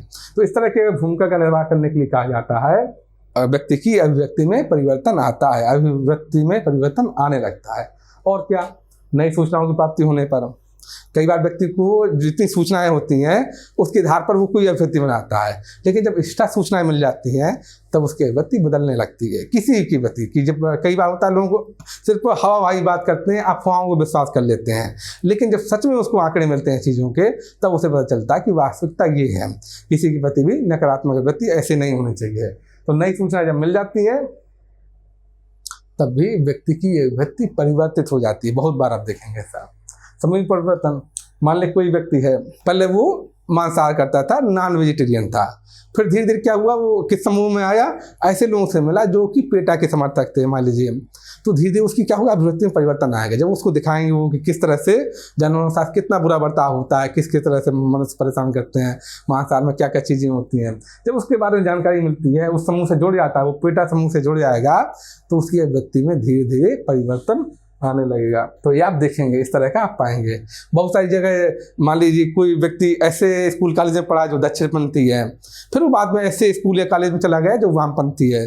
तो ये भी संभव है कि जब वो नई जगह जाएगा तो उसको नई सूचनाएं मिलेंगी, नई चीज़ मिलेंगी, नए समूह में चला गया हो तो उसकी अभिव्यक्ति में परिवर्तन आ जाए। ये संभव है कि ऐसा हो जाए। और अंतिम कारक ये है अनुनयन, निर्धारण या पर्सुएशन। ये ऐसा कारक है जो कि आमतौर पर व्यावसायिक चीज़ों में इस्तेमाल किया जाता है, व्यावसायिक रूप से खूब इस्तेमाल होता है। ये कारक आप देखेंगे, अनुनयन का कारक का इस्तेमाल व्यावसायिक रूप से खूब करते हैं। अपना प्रचार करने के लिए, ब्रांडिंग करने के लिए आप देखेंगे, ये देखिए खूब प्रचार किया जाता है। तरह तरह के आप प्रचार देखते होंगे, टीवी में एडवर्टाइजमेंट देखते होंगे, उसमें इसी कारक का उपयोग किया जाता है। ये आप पाएंगे। हम लोग देखेंगे कि अभिव्यक्ति और व्यवहार यानी आचरण में क्या संबंध है। बहुत बार हम लोग देखते हैं कि अभिव्यक्ति व्यवहार में बदल पाती है और बहुत बार देखते हैं कि नहीं बदल पाती है। जब आप साइकोलॉजी पढ़ेंगे, मनोविज्ञान पढ़ेंगे, तो इसमें कई सारे मॉडल दिए गए हैं, लेकिन आप एथिक्स के पॉइंट ऑफ व्यू से देखेंगे, नीति शास्त्र के दृष्टिकोण से देखेंगे, तो वो मॉडल उतने महत्वपूर्ण नहीं है, क्योंकि हमारे एग्जाम में जो पैटर्न है उसमें व्यवहारिक पक्ष ज़्यादा है बजाय नैतिक सिद्धांतों के या मनोवैज्ञानिक सिद्धांतों के बजाय व्यवहारिक पक्ष के ज़्यादा जोर है। इसलिए मैं वो जो साइकोलॉजिकल जो थ्योरी है उस सब पर उतना ध्यान नहीं दे रहा हूँ, बल्कि जो व्यवहारिक पक्ष है उस पर ध्यान ज़्यादा दे रहा हूँ। तो अभिव्यक्ति और व्यवहार में क्या संबंध है, कैसे कैसे क्या क्या कारक उसको प्रभावित करते हैं, वो हम देख लेते हैं। पहली चीज़ तो सामाजिक बाधाएं। कैसी कैसी सामाजिक बाधाएं, महत्वाकांक्षा, मूल्य, दबाव, व्यक्तित्व। एग्जाम्पल के तौर पर मान लीजिए कोई व्यक्ति किसी कंपनी में बड़े ऊंचे पद पर है, भले ही उस व्यक्ति का जो विचारधारा है, उसकी अभिव्यक्ति है, उस कंपनी की नीतियों से मेल नहीं खाती हो, लेकिन वो इतने ऊंचे पद पर है कि उसकी महत्वाकांक्षा जिस तरह है बढ़ी हुई है, उसे गाड़ी खरीदनी है, बड़ा घर खरीदना है और सारी चीज़ें करनी है, उसके लिए उसे उस पोस्ट पर बने रहना, उस कंपनी के पोस्ट पर बने रहना जरूरी है। तो वैसी स्थिति में जब उसकी महत्वाकांक्षा की पूर्ति हो रही है तो आप देखेंगे कि उसकी अभिव्यक्ति कभी व्यवहार में नहीं आएगी। भले उसका एटीट्यूड, उसकी अभिव्यक्ति उस कंपनी की नीतियों पर नकारात्मक है, लेकिन वो अपनी जॉब नहीं छोड़ेगा, ऐसा आप देखेंगे। या कई बार होता है कि मूल्य के कारण भी अभिव्यक्ति व्यवहार में नहीं आ पाती। मान ली किसी व्यक्ति के पास कोई व्यक्ति है जो बहुत बदमाश है, बुरा व्यक्ति है, उसके प्रति आपकी अभिव्यक्ति बड़ी नकारात्मक है, लेकिन आपने देखा कि एक दुर्घटना में वो घायल पड़ा हुआ है। अब आपका मूल्य कहता है, जो संवेदना का मूल्य है आप देखेंगे, या सामाजिकता का मूल्य है, वो कहता है कि इसको अस्पताल पहुंचाना चाहिए। तो आप उस मूल्य के प्रभाव में आकर उसको अस्पताल पहुंचा देते हैं। आप अब अपनी अभिव्यक्ति का पालन नहीं कर पाते, तो आपकी अभिव्यक्ति व्यवहार में नहीं आती, बल्कि आपका मूल्य हावी हो जाता है अभिव्यक्ति पर। तो ये देखेंगे मूल्यों के कारण भी कई बार अभिव्यक्ति जो है व्यवहार में नहीं बदल पाती। और क्या है, दबाव कई बार ऐसा होता है, उस वजह से भी कि कई मालिक, बहुत बार आप देखेंगे कि नौकर अपने मालिक को नहीं पसंद कर रहा है, लेकिन इस तरह का दबाव है, सामाजिक दबाव है, आर्थिक दबाव है, इस तरह का दबाव है कि उस दबाव के चलते वह अपनी अभिव्यक्ति जाहिर नहीं कर पाता, बता नहीं पाता। भले वो पसंद करे ना, उसका मन करता है नौकर के कई बार थप्पड़ मार दे अपने मालिक को, लेकिन वो नहीं मार सकता क्योंकि उसके ऊपर आर्थिक दबाव है, सामाजिक दबाव है। ऐसा आप देखेंगे। कई बार इतना व्यक्तित्व, इतना ढुलमुल व्यक्तित्व होता है व्यक्ति का खुद का ही कि वह अपनी अभिव्यक्ति को व्यवहार में नहीं ला पाता, उसके खुद के व्यक्तित्व में इतनी कमजोरियां होती हैं कि वो उसे व्यवहार में नहीं ला पाता। आप देखते होंगे ऐसा कि व्यक्ति के व्यक्तित्व पर निर्भर करता है कि वो चीज़ों के व्यवहार में, अमल में ला पाए। अभिव्यक्ति कैसी है इस पर भी डिपेंड करेगा, इस पर भी निर्भर करेगा कि अभिव्यक्ति की तीव्रता कैसी है। अगर अभिव्यक्ति का निर्माण बहुत पहले हुआ है, तब इतना समय हो गया कि आप ध्यान देंगे कि बहुत ज़्यादा तीव्रता कम हो गई है, तो अभिव्यक्ति व्यवहार में आए अब संभव नहीं है। या अभिव्यक्ति से कितना लाभ हो रहा है, कितना हानि है। अगर ज़्यादा लाभ हो रहा है, बहुत बार आप देखेंगे कि अगर रकम ज़्यादा है तो आदमी रिश्वत लेने को तैयार हो जाएगा, भले ईमानदार आदमी है। बहुत सारे लोग, सारे नहीं हैं, कुछ लोगों में देखेंगे आप। लेकिन अगर रकम कम है तो उसे लगता है क्यों हम झूठ मूठ में अपना जो मूल्य है हमारा ईमानदारी का, उसी पर टिक के रहें। तो ऐसा भी देखने में आएगा कि यदि रकम बहुत ज़्यादा है, लाभ की मात्रा बहुत ज़्यादा है, तो व्यक्ति अपने मूल्य को छोड़ने के लिए तैयार हो जाते हैं। अपनी अभिव्यक्ति में व्यवहार में नहीं आती है अभिव्यक्ति फिर।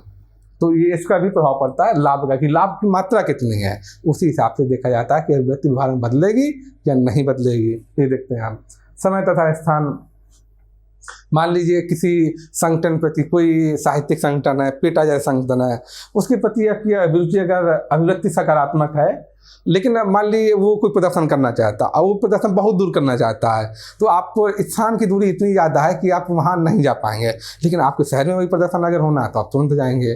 तो क्या स्थान और समय की जो दूरी है वो भी एक महत्वपूर्ण भूमिका निभाती है कि अभिव्यक्ति व्यवहार में परिवर्तित हो पाएगी या नहीं हो पाएगी, इस पर डिपेंड करती है, निर्भर करती है। ये चीज़ आप देखेंगे सबसे ज़्यादा तो यही निर्भर करती है, सामाजिक बाधाएं, दूसरा लाभ, इस पर ही सबसे ज़्यादा निर्भरता होती है कि अभिव्यक्ति व्यवहार में परिवर्तित हो पाएगी या नहीं हो पाएगी। अभिव्यक्ति और विचार में क्या संबंध है ये देख लेते हैं हम। दोनों ही एक दूसरे को प्रभावित करते हैं। अभिव्यक्ति की आपने देखे 3 घटक होते हैं, संज्ञानात्मक पक्ष, भावात्मक पक्ष और विचारात्मक पक्ष। उसका जो संज्ञानात्मक पक्ष है वो क्या है, सूचनात्मक पक्ष है एक तरह से। और विचार भी क्या है, विचार भी एक तरह से सूचना ही है, विचार भी एक तरह से सूचना ही है। तो आप देखेंगे और तो एक तरह से आप पाएंगे कि जो अभिव्यक्ति का संज्ञानात्मक पक्ष है वो क्या है, उसका निर्माण विचारों से ही होता है। संज्ञानात्मक पक्ष का निर्माण विचारों से होता है, क्योंकि विचार भी क्या है, एक तरह सूचना है। जब वो सूचना में थोड़ा भावात्मक पक्ष जुड़ने लगता है तो बन जाता है मत। इसलिए बोलते हैं लोग कि ये मेरी राय है, ये मेरा मत है। वही विचारों में जब चाहिए मूलक चीज जुड़ जाती है तो वो हो जाता है मूल्य। अब वही विचार में जब व्यक्ति को लगता है कि नहीं, मैं जो बोल रहा हूँ, जो मेरा विचार है पूरी तरह से सही है, तो वो बन जाता है विश्वास। तो ये हल्का सा फर्क है, आप देखें, विचार में, मूल्य में, मत में और विश्वास में। तो विचार क्या है, एक तरह से सूचना है, आप देखेंगे। तो इसका जो संज्ञानात्मक पक्ष है,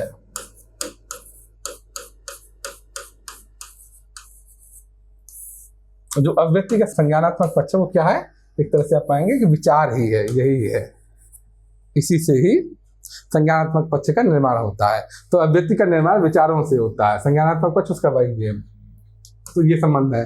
अब दूसरा ये तो हुआ विचार का अभिव्यक्ति पे प्रभाव, और अभिव्यक्ति का विचारों का प्रभाव पड़ता है। ये देखिए, आप देखेंगे कि जिस आदमी की जिस चीज़ के प्रति, जिस विचार के प्रति सकारात्मक अभिव्यक्ति है तो वही वे विचारों का चयन करता है। जिस विषय के प्रति सकारात्मक अभिव्यक्ति है तो उन्हीं विचारों का चयन व्यक्ति करता है, बाकी वो व्यक्ति छोड़ने लगता है धीरे धीरे करके। तो ये है कि किस तरह से अभिव्यक्ति का विचारों पर प्रभाव पड़ता है। आदमी वही विचार, व्यक्ति वही विचार ग्रहण करेगा जिन विषयों के प्रति, जिन विचारों के प्रति उसकी सकारात्मक अभिव्यक्ति है, बाकियों को छोड़ता चला जाता है। दोनों का प्रभाव देख लिया आपने, कैसे एक दूसरे को दोनों चीज प्रभावित करती हैं। अभिव्यक्ति का विचार पर और विचारों का अभिव्यक्ति पर क्या प्रभाव है, ये आप देख लेते हैं। आगे हम देखते हैं अभिव्यक्ति और मूल्यों में क्या संबंध है। मैंने विचार के बारे में बोला था, विचार क्या है, मूल्य क्या है। मूल्य ऐसे विचार हैं जो चाहिए मूलक हैं, जिसमें चाहिए शब्द जुड़ा है। ये एक तरह से नैतिक प्रतिमान है, नैतिक मापदंड है। तो चूंकि मूल्य भी क्या है, चाहिए मूलक विचार है, विचार है तो ये भी क्या है, सूचना है। तो ये भी सूचनात्मक पक्ष है, संज्ञानात्मक पक्ष है व्यक्ति का। तो ये देखिए आप, वही चीज लिखी हुई है कि मूल्य व्यक्ति के चाहिए मूलक विचार है, अतः मूल्य भी व्यक्ति की अभिव्यक्ति के संज्ञानात्मक पक्ष का निर्माण करते हैं। देखिए संज्ञानात्मक पक्ष का, जैसे जैसे मूल्य होंगे उसी तरह से व्यक्ति कार्य करता है। ये देखिए अभिव्यक्ति वैसे बनती है।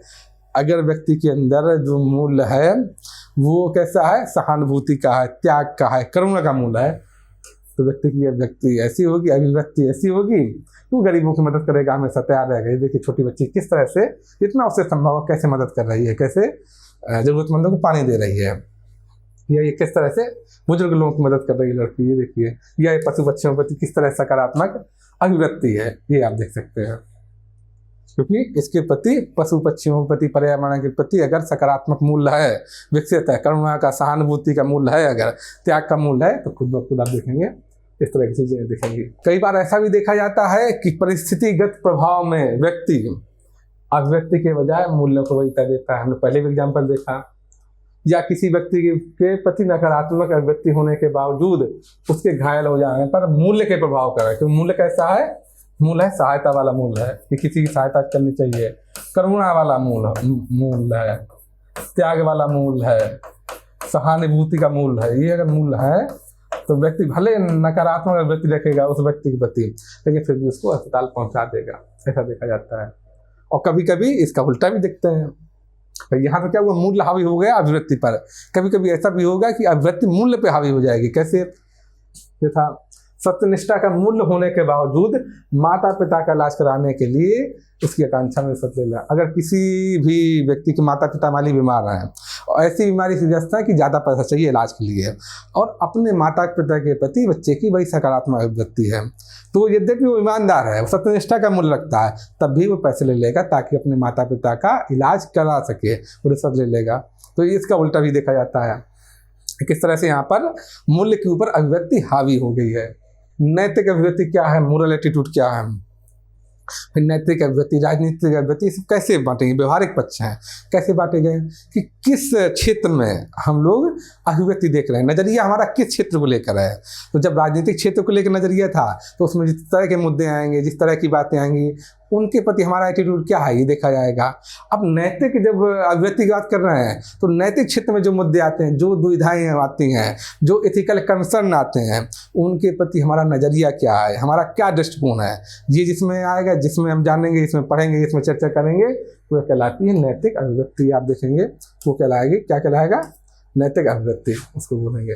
उसमें आप देखेंगे नैतिक अभिव्यक्ति में नैतिकता से संबंधित विषयों के प्रति व्यक्ति की क्या अभिव्यक्ति है। जैसे ये सब मूल्य हैं, इन सब मूल्यों के प्रति क्या अभिव्यक्ति है। या आप देखेंगे नैतिक दुविधाएं हैं, एथिकल डिलेमा है, उन डिलेमाओं के प्रति व्यक्ति की क्या, उन दुविधाओं के प्रति व्यक्ति की क्या अभिव्यक्ति है।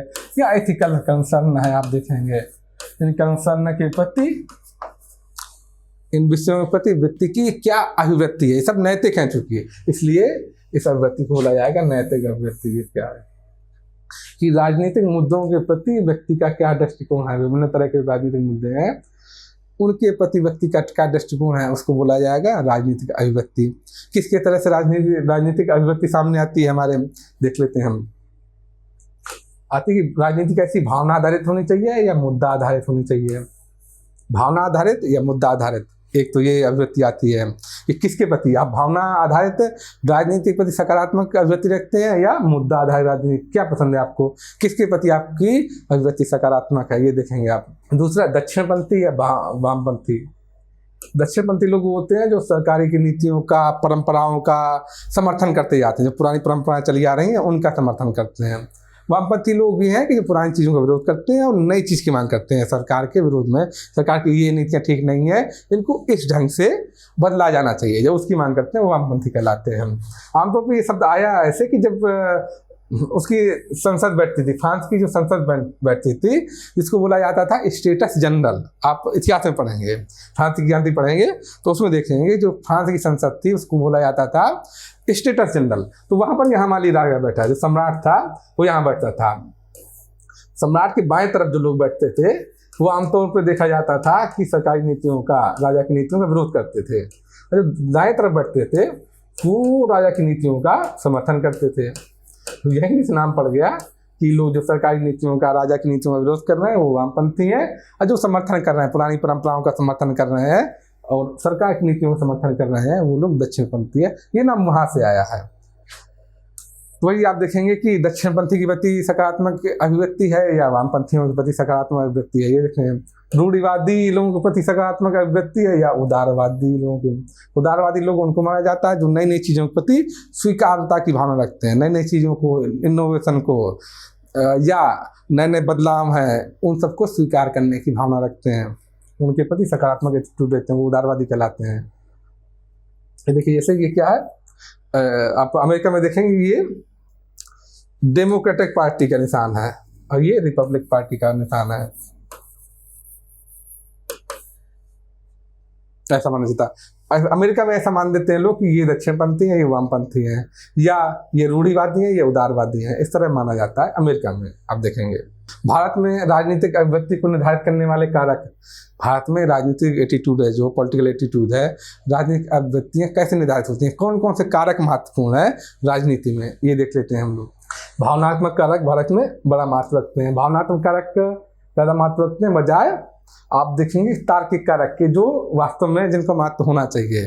तो तर्क के बजाय भावनात्मक कारक ज़्यादा आप लोग देखेंगे कि हावी हो जाते हैं चुनाव के दौरान। कैसे, कौन कौन से कारक, जैसे जाति, वंश, धर्म, क्षेत्र, भाषा, संप्रदाय या अन्य जातीयता भी, ये सब इसी में आता है। एथनिक, ये सब चीजें जो है, ये सब कारक हैं, ये बड़े महत्वपूर्ण हो जाते हैं। आप देखेंगे चुनाव के दौरान इस तरह की चीजें बड़ी महत्वपूर्ण हो जाती हैं। तो ये राजनीतिक अभ्यर्थी को निर्धारित करने वाले कारकों से एक ये है कि भावनात्मक कारक हैं जो। उसके अलावा आप देखेंगे जो करिश्माई व्यक्तित्व है, कोई ऐसा बड़ा नेता, बड़ा चेहरा जिसके आधार पर ही पूरा चुनाव का निर्धारण हो जाता है। तो इस तरह की परंपरा भी भारत में देखने को मिलती है। जो स्थानीय रूप से सांसद विधायक चुनाव के लिए खड़े हैं, प्रत्याशी खड़े हैं, उनको ना देखकर जनता जो बड़ा चेहरा है, व्यक्तित्व है, उसको देखकर वोट करती है। तो ऐसे भी करिश्माई व्यक्तित्व का प्रभाव आपको भारत की राजनीति में देखने को खूब मिलेगा। और क्या, अफवाहें, तरह तरह की अफवाहें उड़ा दी जाती हैं, तरह तरह की घटनाओं को लेकर, इससे भी एक माहौल बनता है, इससे भी मतदान में प्रभाव पड़ता है। ये आप देखेंगे आकस्मिक घटना है, कई बार आप देखते हैं किसी नेता की एकाएक मृत्यु हो जाने पर सहानुभूति मिलने का उसके पुत्र के पक्ष में मतदान चला जाता है, उसका पुत्र आसानी से चुनाव जीत लेता है। ऐसा भी आप पाएंगे बहुत जगह। या अन्य इस तरह की घटनाएं हुई, एकाएक कोई महंगाई बढ़ गई, एकाएक कोई आतंकवादी घटना हो गई, इस तरह की कुछ घटनाएं हो जाती हैं जिनके कारण मतदान व्यवहार में परिवर्तन आ जाता है, लोग भावनात्मक रूप से उसमें बह जाते हैं। ऐसा भी देखने में आता है। या लाभ की आकांक्षा, कई बार होता है कि अलग अलग दल, पार्टियां बोलती हैं अपने शपथ पत्र में कि हम हर एक प्रत्याशी को इतना पैसा देंगे, कुछ सामान देंगे, तरह तरह का सामान देंगे, या और भी तरह का घोषणा करती हैं। जैसे कि एक समय में हरियाणा में घोषणा की गई थी एक प्रत्याशी द्वारा कि मैं शराबबंदी करवा दूंगा। तो उस वजह से चूँकि महिलाएं वहाँ की बड़ी परेशान थी शराब के लेकर, कि उनके पति शराब पीकर जिस तरह से दुर्व्यवहार करते थे, तो महिलाओं ने बड़ा वोट दिया था उस प्रत्याशी को। तो इस तरह से भी लाभ की आकांक्षा के कारण भी घोषणा पत्र देखकर ऐसा होता है कि उससे मतदान व्यवहार में परिवर्तन आता है, प्रभाव पड़ता है, अभिवृत्ति बदलती है। तो लोग क्या ना कि लाभ की आकांक्षा से भी वोट देना पसंद करते हैं, ऐसा देखने में आता है। और एक कारक ये है मीडिया की भूमिका। मीडिया भी लोगों की अभिवृत्ति के निर्माण में बड़ा योगदान करती है। वो कैसे जनमत का निर्माण करती है भारत में। और भारत में पहले तो प्रिंट मीडिया का ज़्यादा महत्व था, वर्तमान में आप देखेंगे सोशल मीडिया भी बड़ी महत्वपूर्ण हो गई है, क्योंकि हर आदमी के हाथ में मोबाइल पहुंच चुका है। उसकी वजह से सोशल मीडिया का महत्व बहुत अधिक हो गया। ये देखेंगे मीडिया के कई पक्ष हैं, audio media, video media, print media और सोशल मीडिया इस समय बड़ा महत्वपूर्ण है। आप देखेंगे ये देखिए चुनावी चक्कर, चुनाव में किस किस तरह से घोषणाएं होती हैं, वादे होते हैं, इसकी वजह से भी मतदान व्यवहार में परिवर्तन आता है, अभिव्यक्ति में बदलाव आता है। वैसी चीज़ों में अभिव्यक्ति बदलती है। या किस तरह से लोगों के कौन कौन से कारक करते हैं। राजनीतिक अभिव्यक्ति का निर्माण कैसे होता है ये देख लेते हैं। अब जो कारक थे, कौन कौन से कारक महत्वपूर्ण है राजनीतिक अभिव्यक्ति निर्माण में, अब देख लेते हैं राजनीतिक अभिव्यक्ति का निर्माण आखिर कैसे होता है। सबसे ज्यादा प्रभाव किसका रहता है? परिवार से। एक पत्नी है जो घर में देखेंगे आप आम भारतीय परिवार में कि पत्नी पर पति का प्रभाव रहता है। जैसे पति की राजनीतिक अभिव्यक्ति होगी उसी तरह से पत्नी की भी राजनीतिक अभिव्यक्ति लगभग वही मिलती है, आमतौर पर देखेंगे।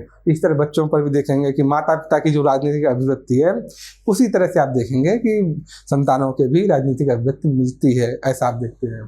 तो परिवार का बड़ा प्रभाव पड़ता है राजनीतिक अभिव्यक्ति के निर्माण में।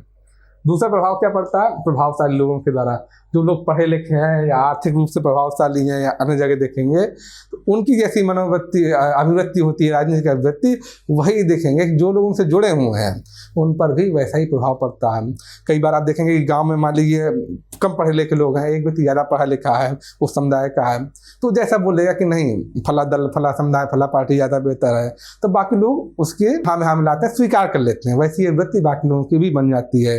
या कोई ऐसा व्यक्ति जो रोजगार दे रहा है बाकी लोगों को, तो वो जैसा बोलता है कि ये पार्टी ये दल ये समुदाय ज़्यादा बेहतर है, जिस तरह की उसकी अभिव्यक्ति होगी, जो उससे रोजगार प्राप्त कर रहे हैं लोग, उनकी अभिव्यक्ति भी वैसे ही बन जाएगी। ऐसा आप लोग देखते हैं।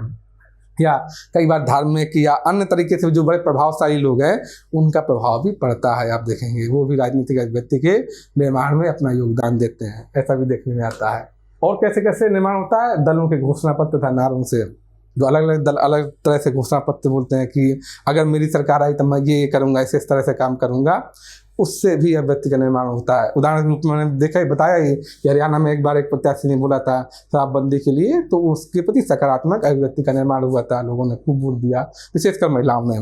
तो इस तरह के दलों के घोषणा पत्र तथा नारों से भी अभिव्यक्ति का निर्माण होता है। और कैसे होता है मीडिया के जरिए। मीडिया जिस तरह से सूचनाएं देता है, जिस तरह से जनमत का निर्माण करता है, वो आपने देखा। अब मीडिया में भी प्रिंट मीडिया और सबसे ज़्यादा सोशल मीडिया का इसमें योगदान आप देख रहे हैं कि सोशल मीडिया किस तरह से लोगों की मनोवृत्ति के निर्माण में सहयोगी है, एक महत्वपूर्ण कारक है। ये आपने देखा है अभी कि मीडिया के जरिए किस तरह से है। और सोशल मीडिया में कई बार सच्ची खबरें भी आती हैं, कई बार झूठी खबरें भी आती हैं, कई बार फोटोशॉप करके या अन्य तरीकों से भी दिग्भ्रमित भी किया जाता है और अभिव्यक्ति को परिवर्तित किया जाता है, अभिव्यक्ति का निर्माण भी किया जाता है। ऐसा आप देखते होंगे वर्तमान में सोशल मीडिया में खूब हो रहा है। और चूँकि हर एक के हाथ में मोबाइल है तो उससे इसका प्रभाव ज़्यादा पड़ता है। सोशल मीडिया का प्रभाव इस समय सर्वाधिक है, आप देखेंगे तो वही दिखाया जा रहा है किस तरह से निर्माण हो रहा है। विभिन्न तरह के आंदोलन होते हैं, उसके जरिए भी प्रभाव पड़ता है, उनसे राजनीतिक अभिव्यक्ति प्रभाव पड़ता है। किस तरह से मीडिया प्रयोग करता है अभिव्यक्ति, वो सब देखेंगे। ये सारी देखेंगे किसकी तरह से दिखती हैं चीज़ें। अब हम देख लेते हैं परसुएशन। परसुएशन क्या है? परसुएशन एक ऐसी प्रक्रिया है जिसमें दूसरे व्यक्तियों की अभिव्यक्तियों को विभिन्न संदेशों या विधियों द्वारा परिवर्तित करने का प्रयास किया जाता है। प्रयास क्यों किया जाता है कि भाई किसी उत्पाद के लिए या किसी व्यक्तित्व के लिए एक सकारात्मक अभिव्यक्ति का निर्माण करना पड़ता है। जनता उसके प्रति सकारात्मक अभिव्यक्ति ले आए, इसके लिए प्रयोग किया जाता है अनुनयन का या परसुएशन का।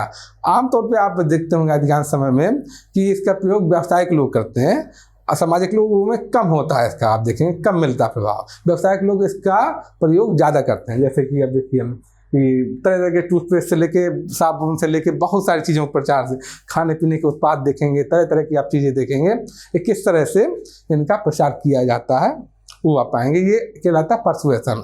आप टीवी में रोज देखते होंगे तरह तरह की चीज़ों का प्रचार, वो एक तरह से परसुएशन है। आपको परसुएट किया जा रहा है कि आप फला उत्पाद को खरीदिए, ये बेहतर उत्पाद है, ऐसा कहके।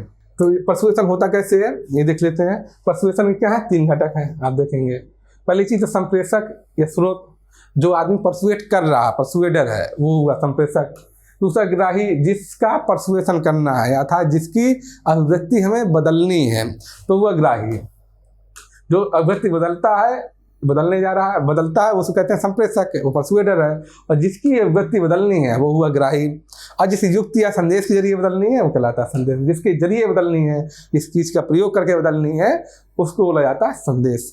अब परसुएडर है जो कि परसुएशन कर रहा है जो व्यक्ति, उसकी क्या विशेषता होनी चाहिए वो देख लेते हैं। कैसा होना चाहिए आखिर वो व्यक्ति? पहली बात तो वो क्या देखना चाहिए? विश्वसनीय देखना चाहिए, स्पेशलिस्ट होना चाहिए। जैसे कोई ऐसी चीज़ है, दवा का विज्ञापन है या इस तरह की किसी चीज़ का विज्ञापन है, तो आप लोग देखते होंगे कि कौन आदमी प्रचार कर रहा है, कौन सी वेशभूषा धारण किए हुए है, वो व्यक्ति डॉक्टर की वेशभूषा धारण किए रहता है। क्योंकि लोगों का मानना है कि डॉक्टर उस बारे में ज़्यादा जानकारी रखता है, डॉक्टर उस बारे में स्पेशलिस्ट है, विशेषज्ञ है, वही बता सकता है कि कौन सी चीज़, कौन सी दवा उचित है, कौन सी दवा अनुचित है। तो इस विशेषज्ञ व्यक्ति है, स्पेशलिस्ट है। इसलिए विश्वसनीयता बढ़ाने के लिए डॉक्टर की वेशभूषा पहना के एक्टिंग कराई जाती है, ऐसा आप देखेंगे। या कई बार देखेंगे कि बहुत प्रभावशाली व्यक्ति, वो कुछ भी उस प्रभावशाली में किसी भी क्षेत्र में हो सकता है, फिल्मी क्षेत्र से, खेल के क्षेत्र से या अन्य तरीके से सामाजिक रूप से बड़ा प्रभावशाली व्यक्ति है, तो उसका प्रयोग किया जाता है संप्रेषक के तौर पर। व्यक्ति जितना प्रभावशाली होगा परसुएशन उतना ही आसान रहेगा, क्योंकि लोग जल्दी प्रभाव में आते हैं उसके। और क्या होना चाहिए? व्यक्ति आकर्षक होना चाहिए। भाई आकर्षक है व्यक्ति तो उसका प्रभाव ज़्यादा होगा। और साम्यता होनी चाहिए। साम्यता का अर्थ है कि जिसके लिए उत्पाद बनाया जा रहा है, जिसको परसुएट करना है, जो ग्राही है, उसी की तरह संप्रेषक भी होना चाहिए।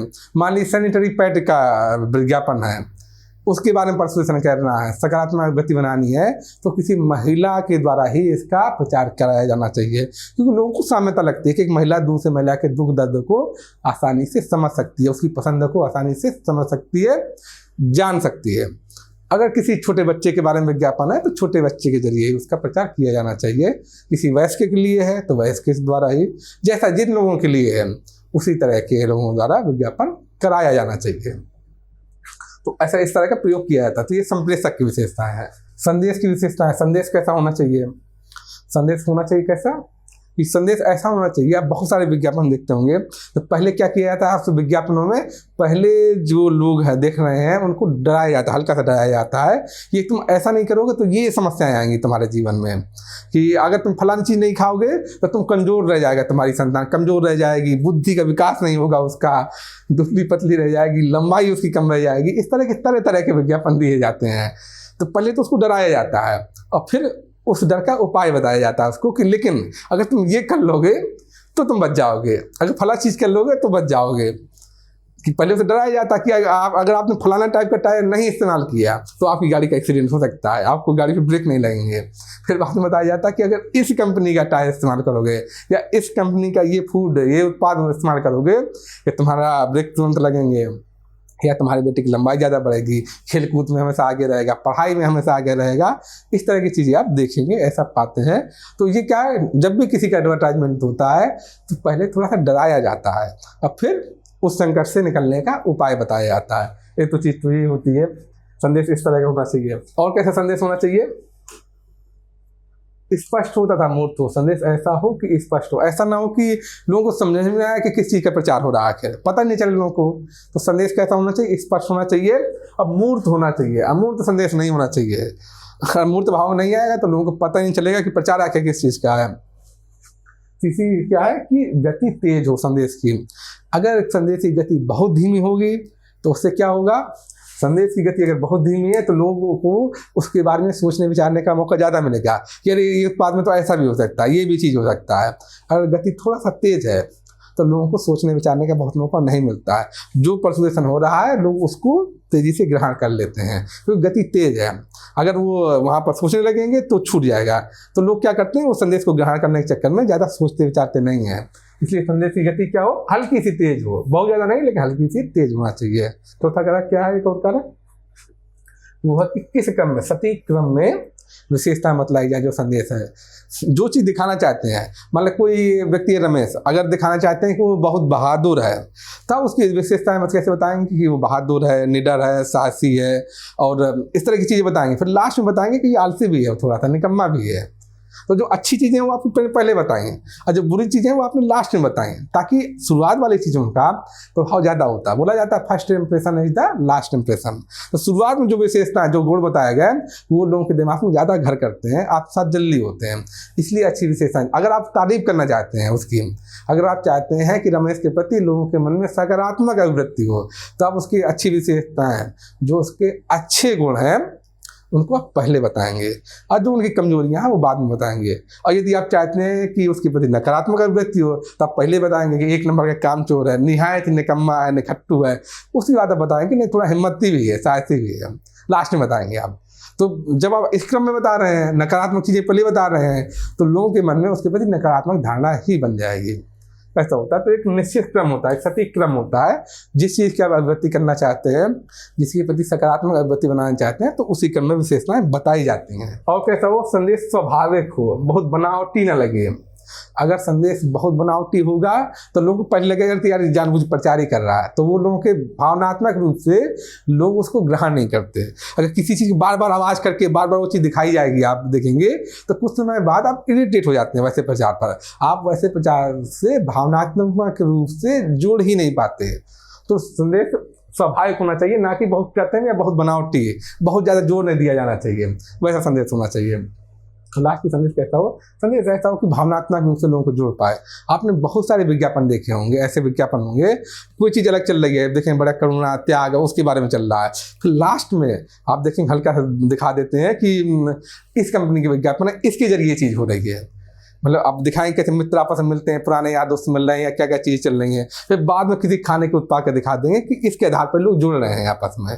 तो इस तरह के संदेश दिए जाते हैं जो भावनात्मक रूप से बड़े प्रभावी हों, तो वैसे संदेशों के प्रति सकारात्मक अभिव्यक्ति ज़्यादा रहती है। जो चीज़ भावनात्मक रूप से आपके मन को प्रभावित करेगी, आपके हृदय को प्रभावित करेगी, उसके प्रति आपका आकर्षण अभिव्यक्ति हमेशा सकारात्मक होती है, वो चीज़ ज़्यादा प्रभावी होती है। ऐसा आप देखते हैं, ऐसा आप पाते हैं।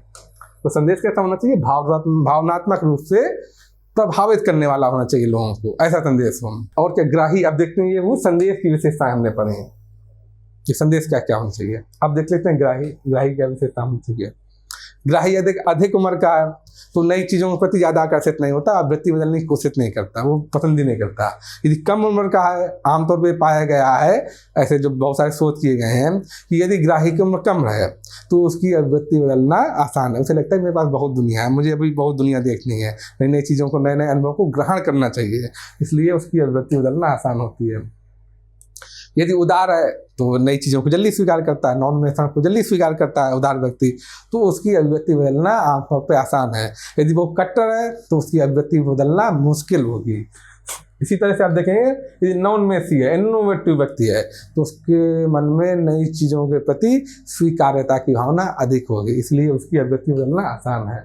इस तरह का भावुक है तो उसकी अभिव्यक्ति बदलना आसान है, क्योंकि भावनात्मक संदेश के जरिए उसकी अभिव्यक्ति में परिवर्तन लाया जा सकता है। इसकी वजह से कट्टर है वो प्रतिक्रियावादी है, तो मतलब प्रतिक्रियावाद का मतलब जो कि परंपराओं को स्वीकार करने वाला हो, नई चीज़ों को स्वीकार करने वाला नहीं हो, वैसा व्यक्ति अगर होगा तो उसकी अभिव्यक्ति बदलना बड़ा मुश्किल होगा। ये आप देखते हैं कि सेम उम्र के लोग होते हैं, भाई आप अक्सर देखते होंगे कि लड़कियों में सौंदर्य के प्रति ज़्यादा अभिव्यक्ति रहती है, तो वैसी स्थिति में अगर लड़कियों के जरिए अगर किसी सौंदर्य वाली क्रीम का या सौंदर्य प्रसाधन का प्रचार कराया जाए तो ज़्यादा प्रभावी होगा, ऐसा आप देखते हैं। हालांकि अब तो ऐसा नहीं रहा, तो लड़के भी इतना ज़्यादा सौंदर्य के प्रति ध्यान देने लगे हैं, तो इसलिए लड़कों वाली क्रीम भी आ गई, लड़के उसमें प्रचार भी करते हैं, ऐसा भी देखा जा रहा है। अब देखते हैं कि अभिव्यक्ति परिवर्तन में असफलता के कारण कई बार ऐसा हो जाता है कि परसुएशन किया जाता है, सब कुछ किया जाता है, फिर भी अभिव्यक्ति में परिवर्तन नहीं आता। तो क्यों नहीं आ पाता परसुएशन करने के बावजूद? तो उसके लिए देखते हैं कि क्या क्या कारक हैं जिसकी वजह से अभिव्यक्ति परिवर्तित नहीं हो पाती। पहला कारक क्या है, प्रतिक्रिया या अनावश्यक दबाव।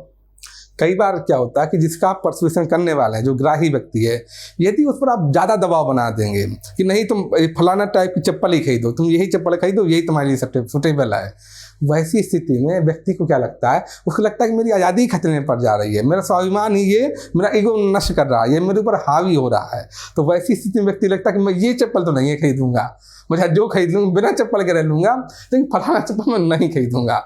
वैसा भाव लोगों के मन में आने लगता है। तो वैसी स्थिति में जो परसुएशन होता है वो फेल हो जाता है, असफल हो जाता है। जब व्यक्ति को लगे कि उसकी खुद की आज़ादी संकट में आ गई है, उसका ईगो ही संकट में आ गया है, स्वाभिमान ही संकट में आ गया है, तो वैसी स्थिति में आप देखेंगे परसुएशन यानी अनुनयन सफल नहीं होता। इसलिए बोला जाता है कि भावनात्मक रूप से प्रभावित करना चाहिए अनुनयन के दौरान, ना कि बहुत जोर देकर। ऐसा नहीं करना चाहिए।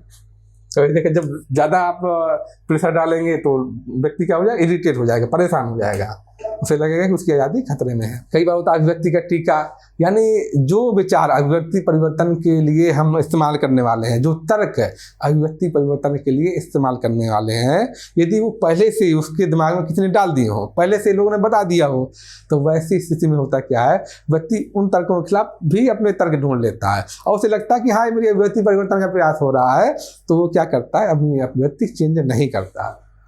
तो देखिए यदि सीमित मात्रा में, पहले टीका में यही तो करते हैं भाई, वैक्सीन आप लगवाते हैं, चाहे कोरोना की हो, किसी चीज़ की वैक्सीन हो, तो जो चीज़, जो वायरस या बैक्टीरिया जो रोग फैला रहे हैं, वही सीमित मात्रा में उसी तरह के आपके शरीर के अंदर प्रवेश कर देते हैं। वो इसलिए ताकि आपके शरीर में एंटीबॉडी बन जाए, जो सच में बाहर से उनका हमला हो, बाहर के रोगाणुओं का, तो वो जो एंटीबॉडी डेवलप हो गई आपके शरीर में, वो लड़ सकें, उनको हरा सकें। यही तकनीक है वैक्सीन की, टीका की। तो वही यहाँ पर इस्तेमाल मान ली की गई है कि पहले से जो जो तर्क आप देने वाले हैं अभिव्यक्ति परिवर्तन के लिए, तो वही तर्क किसी ने पहले से अगर उसके दिमाग में डाल दिए हैं तो अभिव्यक्ति परिवर्तन नहीं होगा, क्योंकि व्यक्ति को यही लगेगा कि हाँ मैं तो जानता हूँ पहले से यही बोलने वाला था, यही करने वाला था, इस तरह से मेरी अभिव्यक्ति परिवर्तन करने वाला है ये, तो वो अपनी अभिव्यक्ति परिवर्तित नहीं होने देगा वो व्यक्ति। ये देखिए इस तरह होता। यदि आप बोलेंगे पहले से बता दिया जाए कोई कि फलाने वाली तुम शैम्पू मत खरीदना, कोई व्यक्ति दुकानदार तुमसे ऐसा बोलेगा क्योंकि दुकानदार को फायदा होने वाला है इससे, तो ये दुकानदार भले ही सही बोल रहा हो, आपका शॉपकीपर भले ही सही बोल रहा हो कि फलाने वाला शैम्पू ज़्यादा अच्छा है, लेकिन आपको लगे कि नहीं इसको तो फायदा हो रहा है इसलिए ऐसा करना चाहता है, तो आप उसका कहा नहीं मानेंगे। पूर्व चेतावनी है। अगर व्यक्ति को उसी चीज़ को अलग अलग ढंग से लिखा गया है कि अगर व्यक्ति को पहले से बता दिया जाए कि उसकी अभिव्यक्ति में परिवर्तन का प्रयास किया जा रहा है तो अनुनयन सफल नहीं होगा, वह असफल हो सकता है।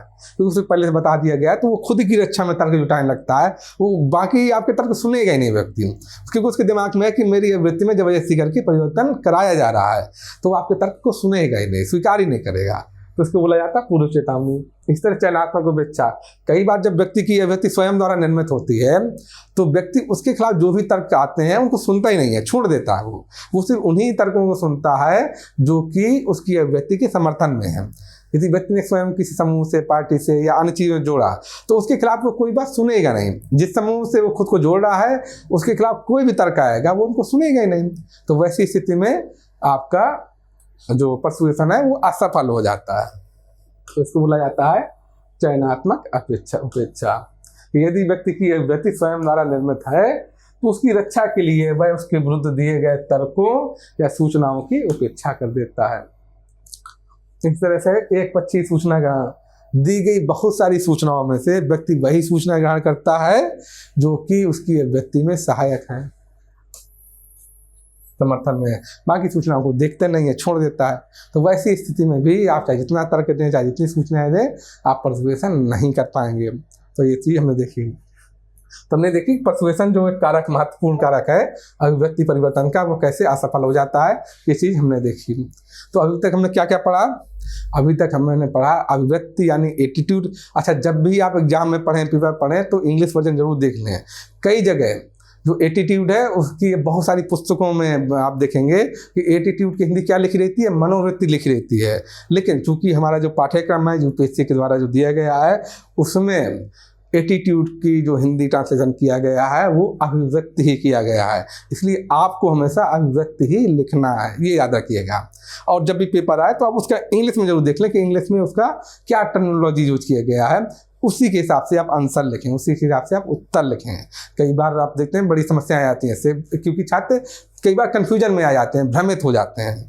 तो इसलिए एथिक्स के पेपर में जब भी आप पेपर पढ़ें तो इंग्लिश वर्जन जरूर देख लें कि उस टर्मिनोलॉजी को अंग्रेजी में क्या लिखा गया है। ये बहुत आवश्यक है, वरना कई बार बड़ी समस्या है। आपको चीज़ें पता तो होती हैं लेकिन भ्रमित होकर आप उत्तर कुछ और लिख देते हैं और लिखना कुछ और होता है, तो ये जरूर देख लें। तो आज हमने क्या पढ़ा?